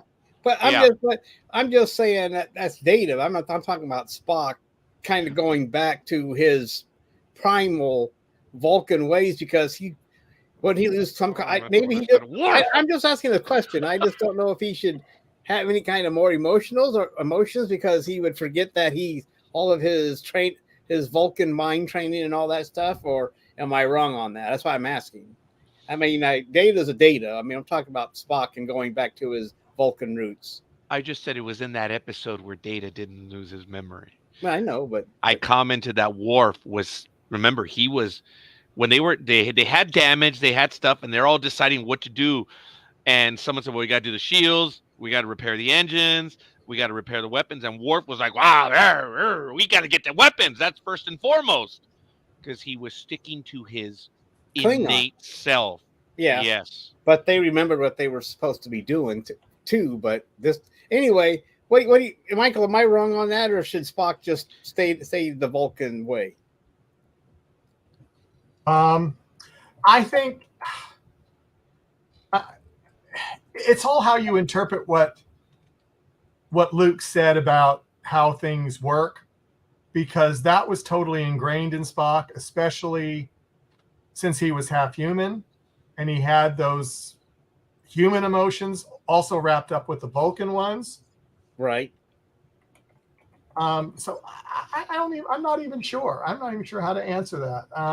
And Okay. I was trying to answer. I don't know if it's correct or not, Richard. I think it's a Well, beautiful point. Well, I know what you're saying. Yeah. But what you're getting at is that Worf still wanted to be the weapons guy because he's Klingon, and that's his goal. He wants to go back. He wants to go into battle. So I understand that. I do get that. That they each went back to what they thought they were supposed to be doing. Okay.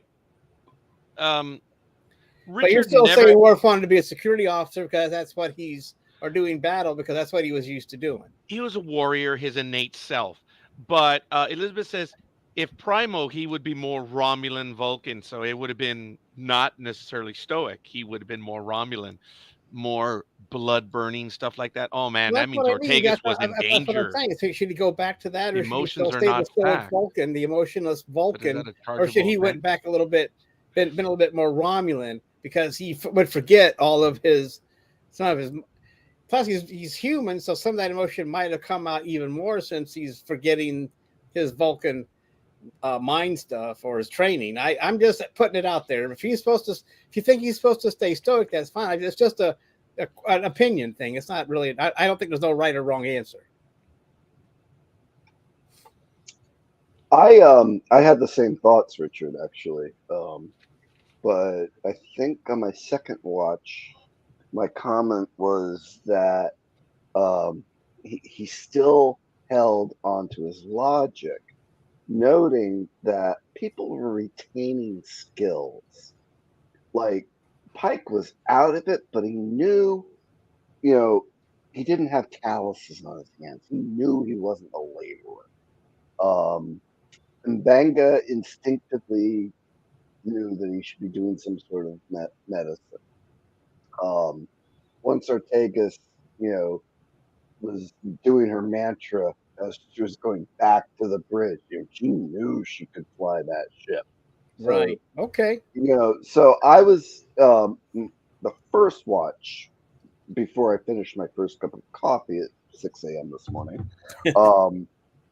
I was like, shouldn't he have been a little more Romulan-y, or Well, that's what Elizabeth said. Yeah. Yeah, and I guess but that's the what second Richard's watch, implying. I'm like, if he's had to work so hard all his life to control his emotions, he would have had that logic held on, that logical, mathematical brain Right. set Okay. I as get it. part of his innateness. So Okay. Fair enough. In addition to acquiesce, that will be the word innate. Those are the two words of the day. We're going to have to do this moving forward. What is the word of the day? I thought it was acquiesce, but hey, whatever. Now it's innate. So I like it. both are Moving good on. words. Thank you. Yes, they are. So she's on her way home, deck 6, and everyone's walking around like zombies. I was going to yell out to my daughter and say, "Hey, sweetheart, there's a shoot 'em up for you, sweetheart. Go to town. That's the next Star Trek first-person shooter." Chapel walks by her and just walks away. Blank stare. It's kind of funny. But in her room, Ortegas feels safe, and she finally starts to get control. And at first, I thought it was phaser fire. I'm like, oh, the Gorn have showed up. I have shown up. Oh, that was a Latin in me. Showed up. The Gorn show up, but it was really the rocks in the field. I think that's the And word of the day. Roger showed up. I think that's the word of the day. it would have to be that phrase. Showed up. Come on, Michael. You were an educator. Come on, jump in. No, And, I was just going to boot you from the show, Roger. Ooh, okay, there it is. Ouch. See, I thought Michael was going to say, well, Roger, if you wanted me to evaluate all of your isms, you'd never be on air. Well, I would be typing all the time through the show, and I don't want to do that. As a matter of fact, on Sports Talk with the Guys, it was made clear to me on my isms. I have a few. I'm gonna start adding them all up, and if you guys recognize any of them, please let me know, because apparently I do have isms. I met with a coworker today after my doctor's appointment, and he brought a phrase back to me. I was like, I used to say that. So, stop it, stop. Yeah, I do. I mean, I really do, but it's okay. Oh, I'm Well, then alright you with go it. and limit on your medication too, Roger. Show enough. Show enough. And I do have to give a shout out. Elizabeth did catch it the first time I used it. Show enough. She knew exactly what it was, and I missed her comment in the chat room. Such long time ago in a galaxy far, far away. But anyway, Oh, he's and not then coming. I know, sorry, that was lame. that's like, oh, you betcha. Ortegas is make it stop. And then Pike and Mbenga overpower the guards in the next scene. And then we finish Act 3. We go to Act 4. Ortegas is not ready, but the computer responds and is having a wonderful conversation with her. It's like what I have a conversation with Siri. And the computer asks, That Siri's not as nice. no. Okay, was Or the computer? intuitive. Okay, but did you notice? I swear, when the computer started talking to her, I thought it was going to say, Lieutenant Ortegas, would you like to play a game? When she said, thanks, guys, only the older folk. This is, But you would didn't you say like it to right, plot a Roger. course? Tell me not. Didn't you get that when the computer said, would you like to plot a course? Like, to nuclear Armageddon? If you like Or to the play a Gorn. game. Yeah. Or to the Gorn? Yeah. the Gorn. Ooh, yeah. Yeah. They're quickly becoming their number one enemy, which is really interesting. So, Real quick here. yeah. I mean, it seems I mean, I know this is a different timeline or things. I mean, they already know about the Gorn because the Gorn doesn't. We don't know about the Gorn till Kirk finds them, and we have the big battle on the planet. But I guess it's an interesting Arena. twist. It's an interesting twist, So Not this planet. No. The one he mentions with Gorn wasn't that Arena? Yeah. That's But like Arena. As your Greg will backyard. say, Roger, you're getting lucky right now, but when we've had our conversations, you've been very unlucky. But it's good. The conversation, she eventually says, I am Erica Ortegas. I am Erica Ortegas. I fly the ship. I am Erica Ortegas. I fly the ship. I'm Erica Ortegas. I thought that was cool. And it gives her purpose. At first, it's almost comedic, but then it becomes what she is, and she realizes it. Did you That notice her memory comes facial back. expressions change? The more Yes. she says it, Yes. yeah, they get serious, and as you said, it's more comedic at first, and then it just seems more serious. And this is who I am. This is what I have to do, and here we go. And Michael, thanks for supporting me on that, but I may have said that wrong. Just because I didn't have anything else to say. Shocking. It might not have been more comedic, but it was. Do you guys know what I mean? It was like, She just didn't know what to think. yeah, Right, but when her expressions focused, thank you, Michael, for that. It did look good. I am Erica Ortegas, and I fly this ship. It would have been great. Melissa was, Yeah. Melissa just did this whole sequence great.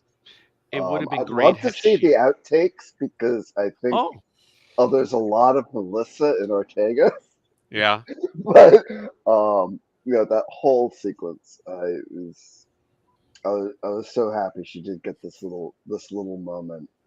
even though the wind was taken out of her sails in the Oh, earlier yeah. sequence. Yeah, that kind of made up for it, giving her more stuff, more scenes on the ship.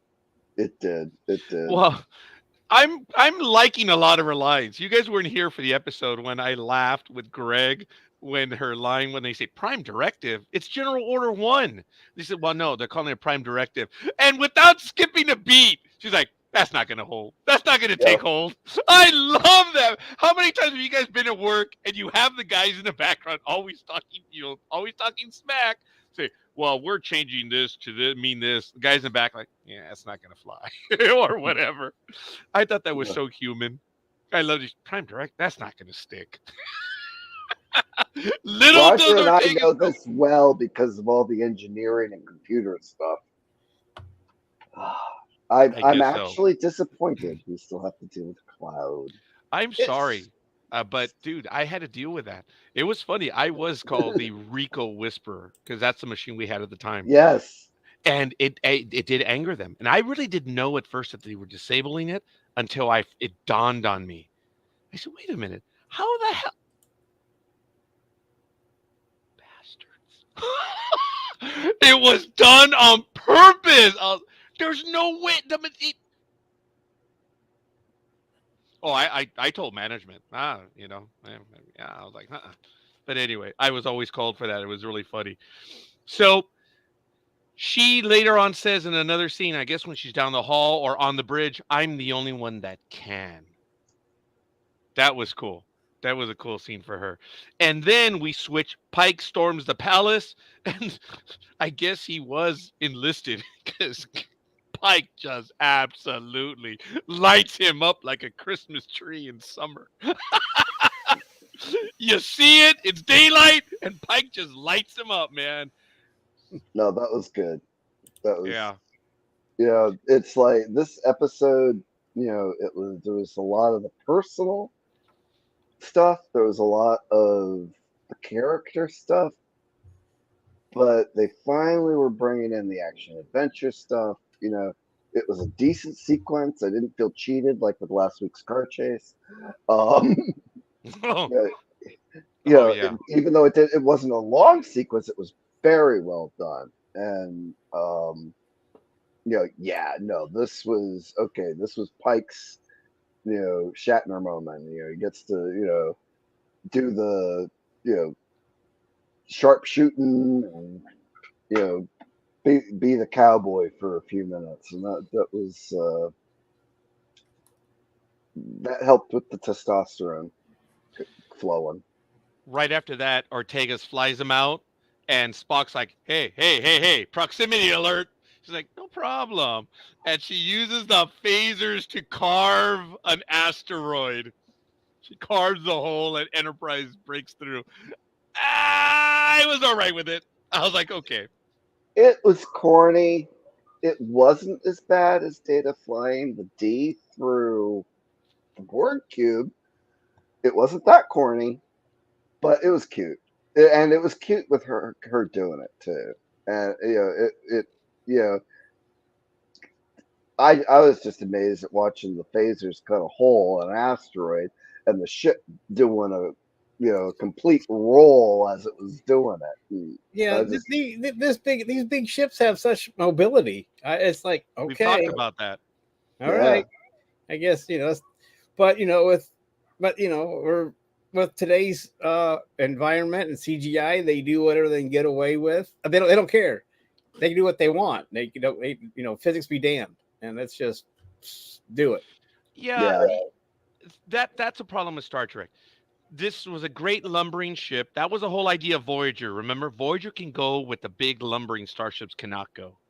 And then DS9 probably skewed it for us when the starships were acting like fighters. All those sacrifice of angels, the charge of the light brigade. Oh my goodness. I mean, that was my ride of the Rohirrim. I mean, I'm sorry, it was.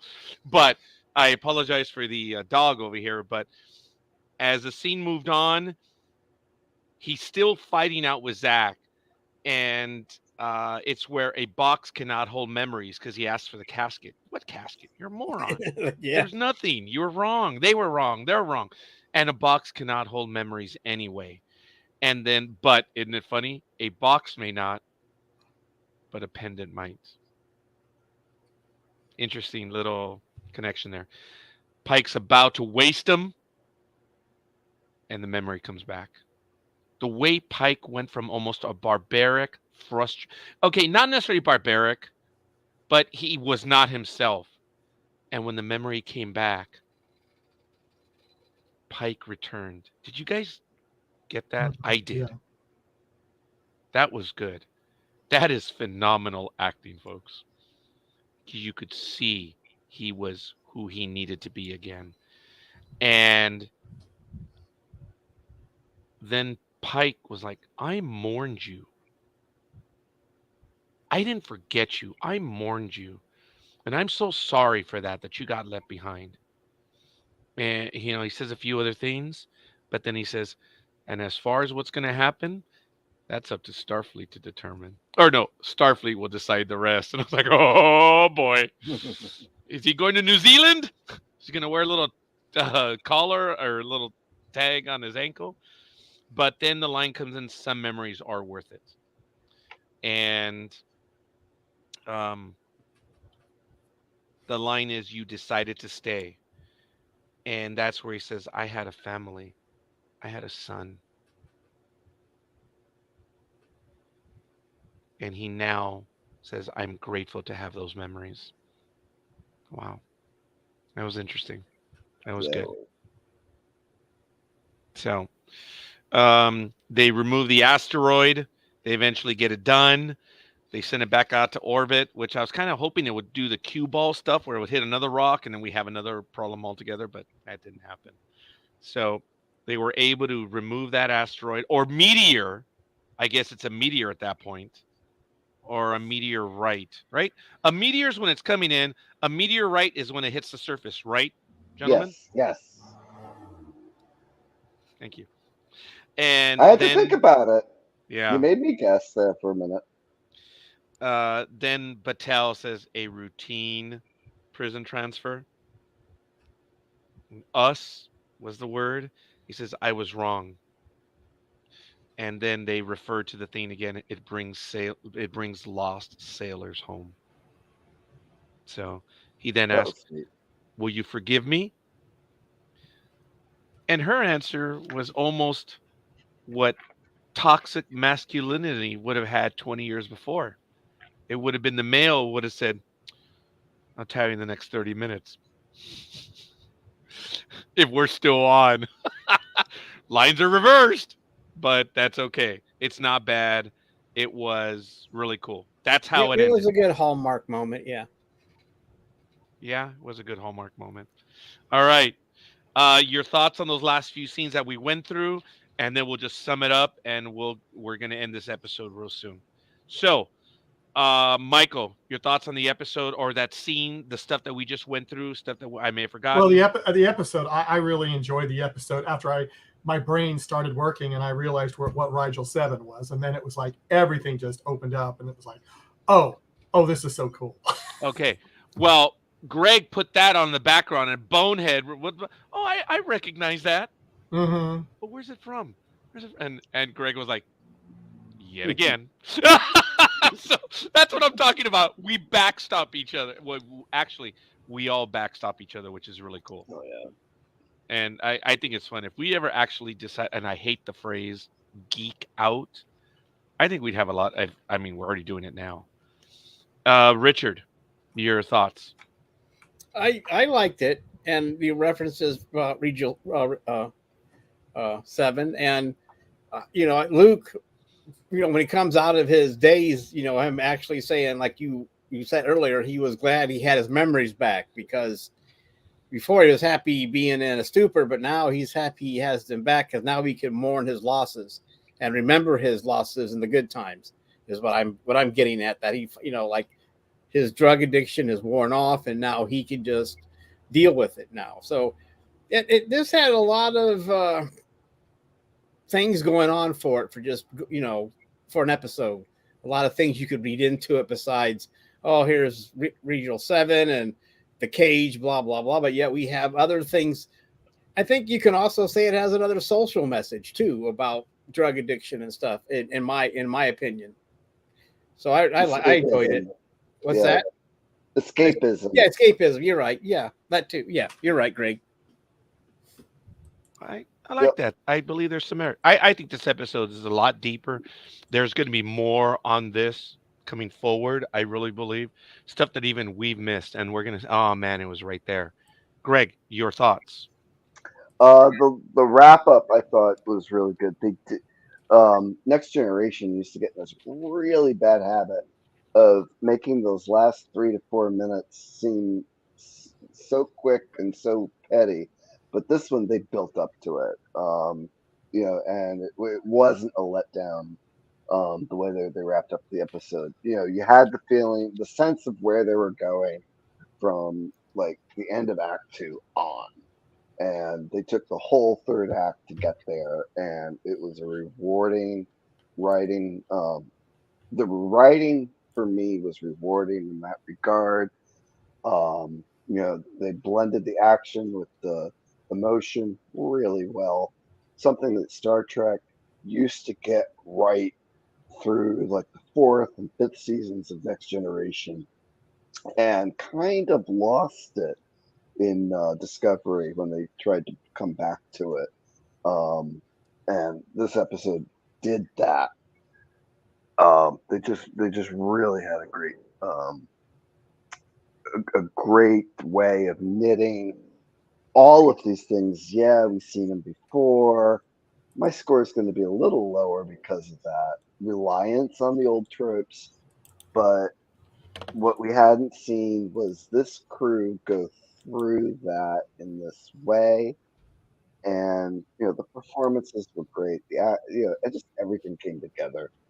So I mean, may not be my favorite episode of the series, but it's definitely one of the better put together episodes. There's a lot to like in this episode, but it isn't. It isn't like episodes 1, 2, or 3. This one was a tad bit of a letdown. It is still a good episode, but my score is much lower. So maybe going around, Elizabeth did say she liked it. If you were Latin, it would be I liked it, but I know you're not. But I am. There were so many Easter eggs, and I'll comment about the Easter eggs on another episode. Greg's already heard me go on ad infinitum, ad absurdum about it. It's fun to catch them, but and Michael and I have talked about this. The Easter egg things, in my humble opinion, are just out of control. The game, there are episodes on YouTube as to how many Easter eggs you can find. Folks, an Easter egg was not an egg hunt. It was a surprise. Were you paying attention? Did you catch it? And now they're trying to jam in so many Easter eggs. Look, phenomenal job. That's not my interest. So, Elizabeth, what's your score? And doing the educational thing, Richard, Michael, if you want to share your scores. I hadn't decided. Look, this was a good episode, but and it did have moments that would appeal to me. I am the emotional one, I think, here more than probably a lot. So Elizabeth, you finally got the A out of your. I'm sorry, a B. Okay, thank you. Elizabeth gives it a B. All right, Michael, what would you give it? Um, I'm in between a B and a B minus. Oh, that's what I was. Yeah. Yeah, I mean, Okay. and it was B minus until I figured out that it was Rigel 7 from the cage. Then it went up to a B for me. Oh, okay. I like that. That's fair. Richard. I'm going to give it a B minus unless we find out later on that it is actually the foundation for something else later on. But I'm going to give it a B minus because, like I said, we've seen this storyline before. I mean, yeah, it did have a lot of social value to it, but I'm going to go with the B minus. All right, Greg. Admiral. I tried to do it with the Russian, but my accent's Admiral. not so good. I Admiral. really wanted to give this one a C for using so many tropes. But on the second watch, I realized how well done it was. So yeah, I'm gonna bring that up to a B. Wow. Okay. Folks, I think it's a good episode. It has issues, but there's a story behind it. It's not cheap. Yes, we've seen variations of this, but there were some inconsistencies. I'm going to give it a B minus. When Greg said a C, I was like, dude, I'm going to end up giving it a C plus. But when he said a B, I'm like, shit, all right. I'm sorry. So you were I was going to probably a influenced. C plus. What? You were influenced by Greg. I was influenced by all of you. There was a lot of things I liked about it. Yeah. I just, I think this show needs to do its own thing, and we just had Yes. the time travel thing. Now we have, the repeat. They wrapped what three major repeats into one. The trailer made it look like they're going to do a mirror thing. I don't know. I just come Well, on, guys, stand on your own. You're doing good track. Do good track. Ooh, well, sounds don't like a you guys review I sometimes did a think few that? years ago. I'm sorry. Go ahead. No, sorry. Don't you sometimes think this is some type of high quality fan fiction at times? The way they keep trying to push all the Easter eggs and all this stuff into I it. don't. I think they can't help it. Definitely, the last season of Picard was. I mean, it was. I mean, that was Well, yeah, but more that, fan service than I could. Oh, Picard, I forgave it because we all wanted to see the reunion and have them go out on a high. I mean, so what? We kind of forgave that, but now that we're in, but I'm just talking about this season. About this, I understand what you're saying. I mean, Picard just tickled everybody's fanboy bone, and that the whole time it went going. I mean, I bet still you liked it when they all showed up. I mean, you were still. I did. It's just the last couple episodes. It was like, here's another piece of really sweet cake. Oh, and here's some pie with ice cream and whipped cream. Yeah, and plus the thing when Seven called Data, "You're right, robot." Like, okay, we've heard that, but I guess they're saying it was something different. But we've heard them insulted before, but still. Yeah. But anyway, Knowing that she still has some Borg implants, isn't that the kettle calling the pot black? Well, maybe you were supposed to catch that, but I didn't catch that at first. But you're right. But anyway, I just sometimes think of it as sometimes a high quality, not fan fiction, but I think I agree that sometimes they reach too much in showing all these Easter eggs. Like, let's have a show that might try to stand on its own a little bit. And I think they're trying to do that, but still throwing in the Easter eggs for everybody to catch on. One Easter egg I have to say I loved was in, I keep wanting to call the character Melissa, Erica's quarters. And I might have to turn up. There was one of these built and painted in bronze. Oh, yeah. Oh, yeah. Yeah. Pike has one too, but it's like crystal or something. Yeah. Yeah. Yeah. Yes. And they don't have the Enterprise from Enterprise. Right. For the NX-01. Yeah, they don't have. I mean, so I guess that one doesn't exist in this timeline because they usually. I know there's kits out there. It's supposed. Yeah, there wasn't an aircraft carrier either. So Actually, somewhere I have my. Did I bring it with me this trip? But anyway, yeah, I noticed that too, Greg. That they had the models of the ships. I love that. Yeah, I'm have to remove this and wear that one. tickled me, remember, Greg, no one buys the fat one. No. Was it really? I know we're not talking. Oh, I didn't see the shows. I didn't see that one. Now I gotta go rewatch. Oh yeah, it gives us an excuse to rewatch it, right? Folks. Apologies to Discovery. native Chinese speakers. I can never get those names right. I'm really sorry. Or Shenzhou or Shenzhou. Yeah. Are you a northern Klingon or a southern? Are you from the mountains or whatever? Maybe it's Shenzhou with the Boston accent. Shenzhou? Gesundheit, yeah. No, there's no R in that. Oh well, I don't know. Sorry again. That's funny. That's funny. Oh, But yeah, no, I love when they actually have the actual model kits in the episode. Um, except I gotta, while you're doing your math there, Roger, I'm just gonna say really quick, the Next Generation episode where they had the model of the Stargazer, or no, it was for the model of the Enterprise, and then the cells weren't on, right?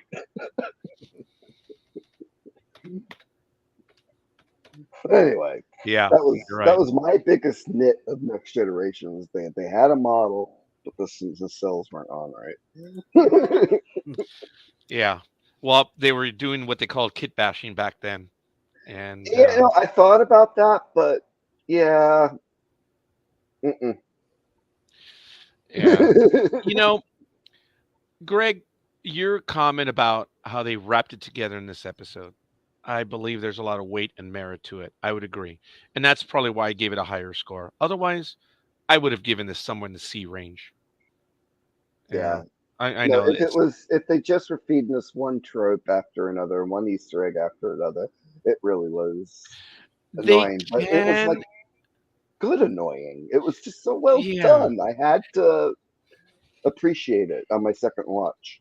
You know, folks, the reason why I'm still, even though I think this was just story wise, may have been a little on the blander side, the phenomenal performances. Ortegas, look, come on, Mbenga, uh, even La'an on the planet, okay, and Pike and Battelle, everyone, they're they have some talented people, and I think that's what keeps me watching. I'm in. They've got good people. They've got good writers too. These By the way, episodes have been strong. yes. I just we don't need to hit every note in every series of Star Trek. I believe they're going after the wrong audience there because that's not your entire audience. But look, tell good stories, and look, what I don't want to rip Discovery, but there are a lot of people that dislike Discovery for its apparent type of storytelling. While Strange New Worlds is in the same universe, and the exact same stories are actually being told. You have a friend back there? Did you guys hear that? No. I do. Um, well, I was going to say the hair was standing on my head, but something fell just on the other side right here. Oh, It happened again. Okay. I thought someone was in here, but I have the door open. They might have been in there and then they went out. No, no, no, no. Wow. Oh my God. Oh my God. Do you have hair now? Let's a just say little bit in the something. back there. Yeah. There it is. Did you hear that? Oh, No. Okay, I was because the saying that's where dog. your hair is. We can see your hair Oh, now. haha. Yeah, I'm doing the Picard right now. I apologize. Okay. I'm sorry. It's just a simple two-car garage. It's not that big, so I have the bookcases here. Something fell on the other side. That's why I flinched. I'm sorry. It's not the first time it's happened. I told you guys a story where I was sitting here with the retired minister and his wife, and the overhead light on, the incandescent bulbs were on, and both of us turned because something passed in front of it and we saw the shadow. She did not see it because she was looking right at me. But he and I were at an angle where it you were able to see it and we both looked and I thought it was hilarious. A retired minister. Go figure. Well, they got to pay taxes too. Yeah. Well, that one was. I apologize, folks. I guess I'm gonna have to go back and see my reaction because I really. Yeah, no, it's like yeah, it was definitely what the heck was that? Yeah. Yeah. I'm sorry, folks, for the theatrics. So, woo. Anyway, Have you this was a good able to episode. have you divided by 5 yet? Yes, 2.88. So a strong, strong, strong. Uh. Oh wow. Wait a minute. Yeah, just short of a B. It's just short of a B overall. And if you look at it, there were 3 Bs and 2 B minuses. So, yeah, a 2.88. It's a very strong episode. So, all right. there we are. So, folks, haven't seen the preview for next week because it won't be out unless you saw the Will Wheaton program. So, who knows? Maybe we'll be able to give Will Wheaton a chat if he ever acknowledges our existence. Maybe one day we'll invite him to join us, and maybe he'll say yes. You never know. Never know. So Never. I'm know. next working week on it. we've got charades. I was implying that, Michael, but I didn't want to say anything. I'm sorry. Go. Yeah. I didn't watch the whole thing with Anson Mount and the behind the scenes, but I will go back and rewatch that because it looked like they showed some really cool stuff about how they shot on a soundstage for Rigel 7. Oh, yeah. But I did fast forward through to the end. Sorry, Will. And Charades looks like it's going to be a Spock and Chapel episode. And the clip shows them investigating a lost civilization, and then they encounter a rupture in space time. And then they go from, so we're back to the tropes. Come on. So Kirk was a menace because they put a particular number as to how many. I think Pike's already whipped that out. Forgive me. I'm talking about the numbers wise. I think Pike has already done that in the first season alone. But funny how Kirk was the menace. Well, yeah, I'd say, but they buried all those events from Discovery under the carpet, right? They don't even talk. They're not supposed to talk about them anymore. So maybe the time cops don't even know about all that crap with Discovery. Yeah, I'm surprised in Discovery that even he did not have any acknowledgement whatsoever, being the commander in chief. Who knew of them then? I know they had to wipe them from existence, but someone had to know somewhere, somehow, of Discovery's existence. But yeah. Yeah, I have that badge. That's why I said while you were talking, I'm going to have to switch that one out for next week, my Section 31. So, all right, fair enough. It is late in the evening for all of my East Coasties, dare I say. So I don't want to keep you gentlemen, but is there any other stuff that you wanted to go over? How was your holiday, man? Mine was quiet. I did wake up to a war zone, though. Apparently, the neighbors just 2 blocks down, they believe they own the neighborhood. They really do. And fireworks are illegal here, at least the ones they're illegal. But there was cardboard, debris all over the cul-de-sac. Yeah, it was bad. Yeah, I woke up and the neighborhood looked like a war zone. So, other than that, my daughter was like, "I thought you were going to call the cops." I was asleep. Sorry. Ours in New England was damp. Our 4th. Yeah. We got wet. Mm. But there were still people enjoying fireworks in the area. Oh, the fireworks didn't end until well past midnight. Yeah, fireworks, as soon as it gets anywhere near day. At this same time, 2 days ago, fireworks were going off constantly, even though there's daylight still outside. God, I'm surprised the Karens weren't calling the cops on them. Yeah. I think most stuff is legal in Connecticut now, but the mom scanner was still lighting up all day. I'm going to have to show you. I'm going to have to take a picture of it. In the city of Ontario, 2 cities over from me, they have 1,000 times no. Fireworks are illegal. $1,000 fine. I love it. 1,000 times no. Oh, yeah. Dude, I mean, it's in summer. Fireworks cause massive fires. And usually in July, we have that suffocating heat here. Not the humidity. So anywhere where it's dry, it really shouldn't. Yeah. Especially this year down south. Yeah, that was not a good idea. This is the first year that fireworks are legal here. Oh, really? Though it never stopped them before. You can buy them here, but you've got to sign something saying they're taking them to Tennessee or somewhere where they're legal. There is loopholes to get them, but you can actually shoot them off now and not get.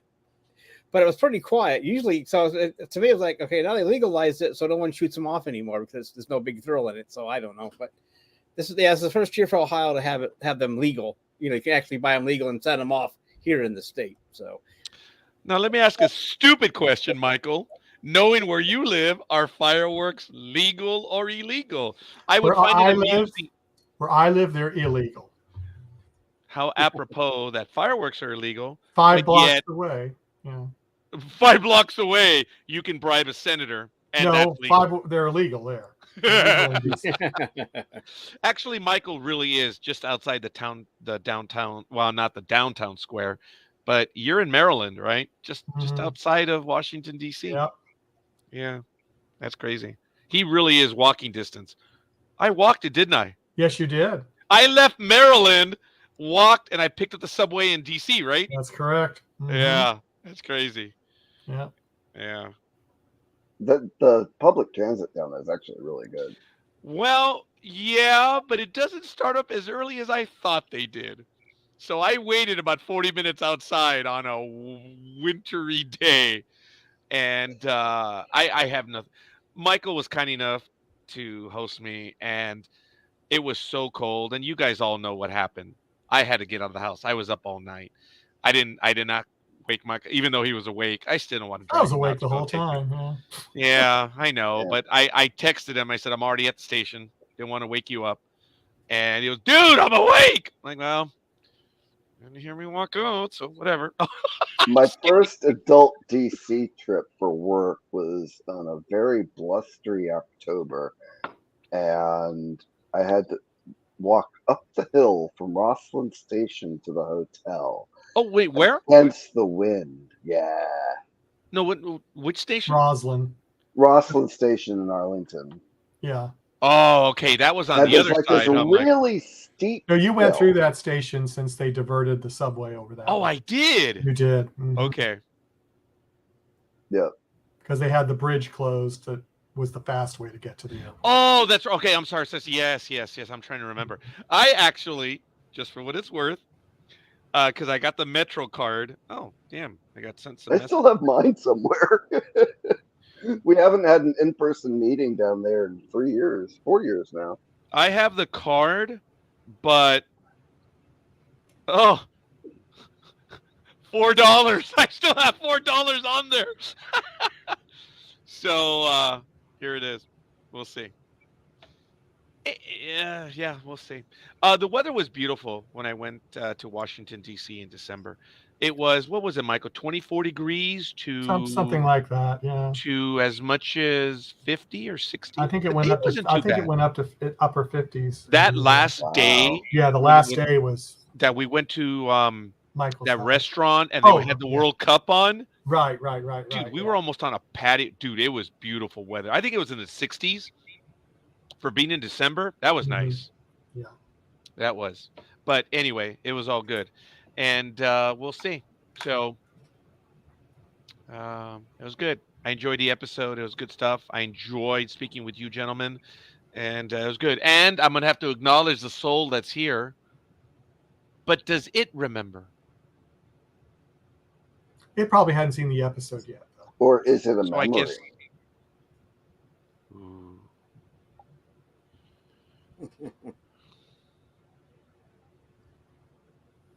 It's back. This happened on V'ger. So if it's a memory, I have to go make contact with it. That was really hardcore Star Trek stuff right now, folks. Now, when you gentlemen mentioned the thing of Picard and you hinted without giving away a lot of stuff that happened, if you think about it, folks, what happened in the last season of Picard,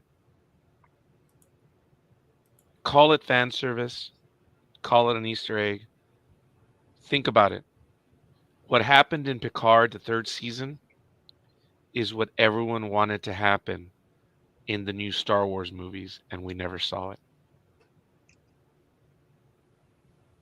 You hadn't seen that yet, Greg? There are some really unhappy Star Dropped Wars out fans. of a lot of Star Wars groups online. Just after the Picard, and I don't want to get into it because there's stuff that I still need to watch myself. So, but that's neither here nor there. Star Wars fans got this. Star Trek fans wanted this. Star Wars fans wanted it, and it never happened. They wanted to see Luke, Han, and Leia. and Lando and Chewie. They And wanted that last it didn't episode of happen. Picard seemed more like Star Wars than it did like Star Trek. Isn't that funny? Yeah, So say but what you want. These yeah, I had to people at draw Star boundaries. Trek, call it fan service, call it whatever you want. If there's fan fiction, that's what we all write. So I'm okay with that sort of fan fiction in that moment, Richard, because this is the next generation coming to an end. I do fan films. I can't. Yeah, Michael does fan films. I mean, we're all about the tropes. Actually, yeah, Greg, you do, and Michael does. Yes, and Richard and I are just fans of it. The yeah, no, I had to drop out of all those Speaking of critical fan Star Wars films, groups. Oh, you have an announcement. You have a major announcement, Michael. Please. yeah, Sorry, Greg. yeah. Oh, On go ahead. I gotta make sure I got the date right. It is The Tuesday, 18th, Tuesday, July 18th July at 5 p.m. 18th. Pacific time, 8 p.m. Eastern. Yeah, we are going to have Randy Landers on with us, and we are going to be talking about all the current Potemkin Pictures series that are on. We're going to have all of the captains on. They're Wow. going to talk about their show, how they have developed their character, things like that. We're only going to talk about Potemkin Pictures and those fan films. That's all we're going to talk about. We're sadly not going to talk about any other Star Trek stuff. Just talk about that. But when we are have the going 6 to captains, we're gonna have some good things to talk about. And we've had some of Awesome. these captains on with us solo already, so some of them will be coming back again. So it'll be nice. We're I, doing I like Randy. I've hung out with him a few times down at Turklanta. He's a great guy. Mhm. Awesome. As a matter of fact, we're doing the Captain's Briefing Room, a special web event. Representing Potemkin, Jeffrey Green. Starship Demos, Tuck Stevens. Starship Tristan, Kimberly White. Starship Webster, Clinton Riddle. Starship Caliborn, Billy Swanson. The Imperial Klingon Scout Ship, Cobb Elf, Lawrence Fleming. And the hosts will be myself, Michael, and Randall Landers. Not Randy. Randall. Randall. Awesome. It's gonna be So fun, that's folks. Tuesday. What's the date again? Tuesday, Time? 8 p.m. our time. Yeah, 8 p.m. Eastern time. That's the way it's gonna work. So there's gonna be a Excellent. lot of people on, folks. I think 9, maybe 10 slots. Thank goodness we can do that. So we will be doing that. So it's gonna be a big deal. We're gonna be And talking. if you Potemkin haven't Pictures. seen these films, go out, look up Potemkin Pictures on YouTube, and check them out. Yeah, So, you're right. He's got a lot of talent. He's moved locations a few times, but he always pulls together really good crews and really good stories. There's a storyteller there, and it's not just Randall. It is everyone involved. They're all storytellers and the stuff they get to do. So check out PotemkinPictures.com, I believe. Yep. Mm-hmm. And you can see. I'm not sure if they've announced it yet, but it is official. He is getting ready to do a major advertising campaign in the next day or so, if he hasn't already. Wow. Yeah. That'll be fun. So I was stunned. Michael had mentioned to me, and the next day I wake up and like, oh, it's on YouTube. So it's kind of neat. So really That's good awesome. stuff. Looking forward to it. I don't know. Did you put it on my page? I put it on your public page. Well, here it is on Trekking Across the Universe. Here's the invite. And whoop, I was going to send myself an invite because I'm an idiot. But there it is. Look, there's the picture. That is their studio, which is really cool. That's it right there. So that's off the Trekking Across the Universe. It's going to be Tuesday, July 18th at 5 p.m. Pacific time, 8 p.m. Eastern. Potemkin Pictures and NDB Media present The Captain's Briefing Room. Looks good. Looks good. It's going to be interesting. And it's exciting.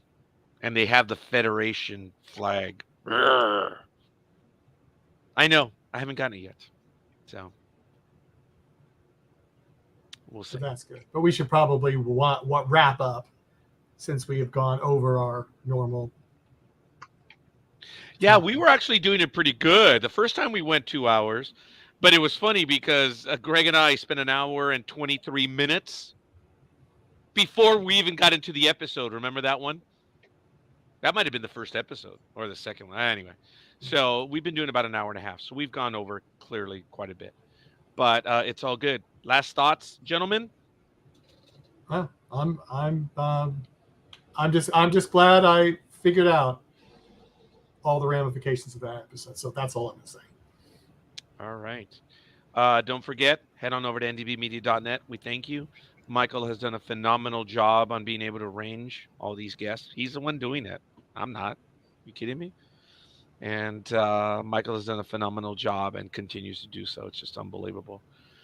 And just don't forget to join us. Why are we doing this? We do it because we're in the position that we can, and we're so happy to acknowledge that. So that's kind of neat. It's good stuff. And I'm working on a surprise co-host for this show next week. For this show. For this show. All right, we're done. Just get Roger go. going. It's just like, don't surprise me. That's not the way it works. That's what's fun, Roger. Yeah, don't surprise me. So surprise me. I like it. Actually, that's why I don't watch the trailers. If I can avoid them. I stopped watching the trailers just because. And I'm glad I have. I still like watching trailers for some other stuff, like for movies and everything. Are you guys going to go watch Indiana Jones? Eventually. I went to Applebee's, and if you spend $35, you get a ticket. So we have 2 tickets. My daughter and I are going to go see it. So we'll see. So far, my Facebook connections consensus is it's really good. Wow. That's the numbers we're not getting, huh, Michael? I did dump a lot of people in the last good for you. 3 or 4 years. But yeah, people who tend to like what I liked it. So I've talked about this. I only dump people when I get the hatred, and I haven't done these posts in a long time, huh, Greg? Whereas, and another one bites the dust, or another. No, I haven't done those in a long time. You got pretty well cleaned up over there. I mean, I left a lot of groups too. I mean, the toxicity,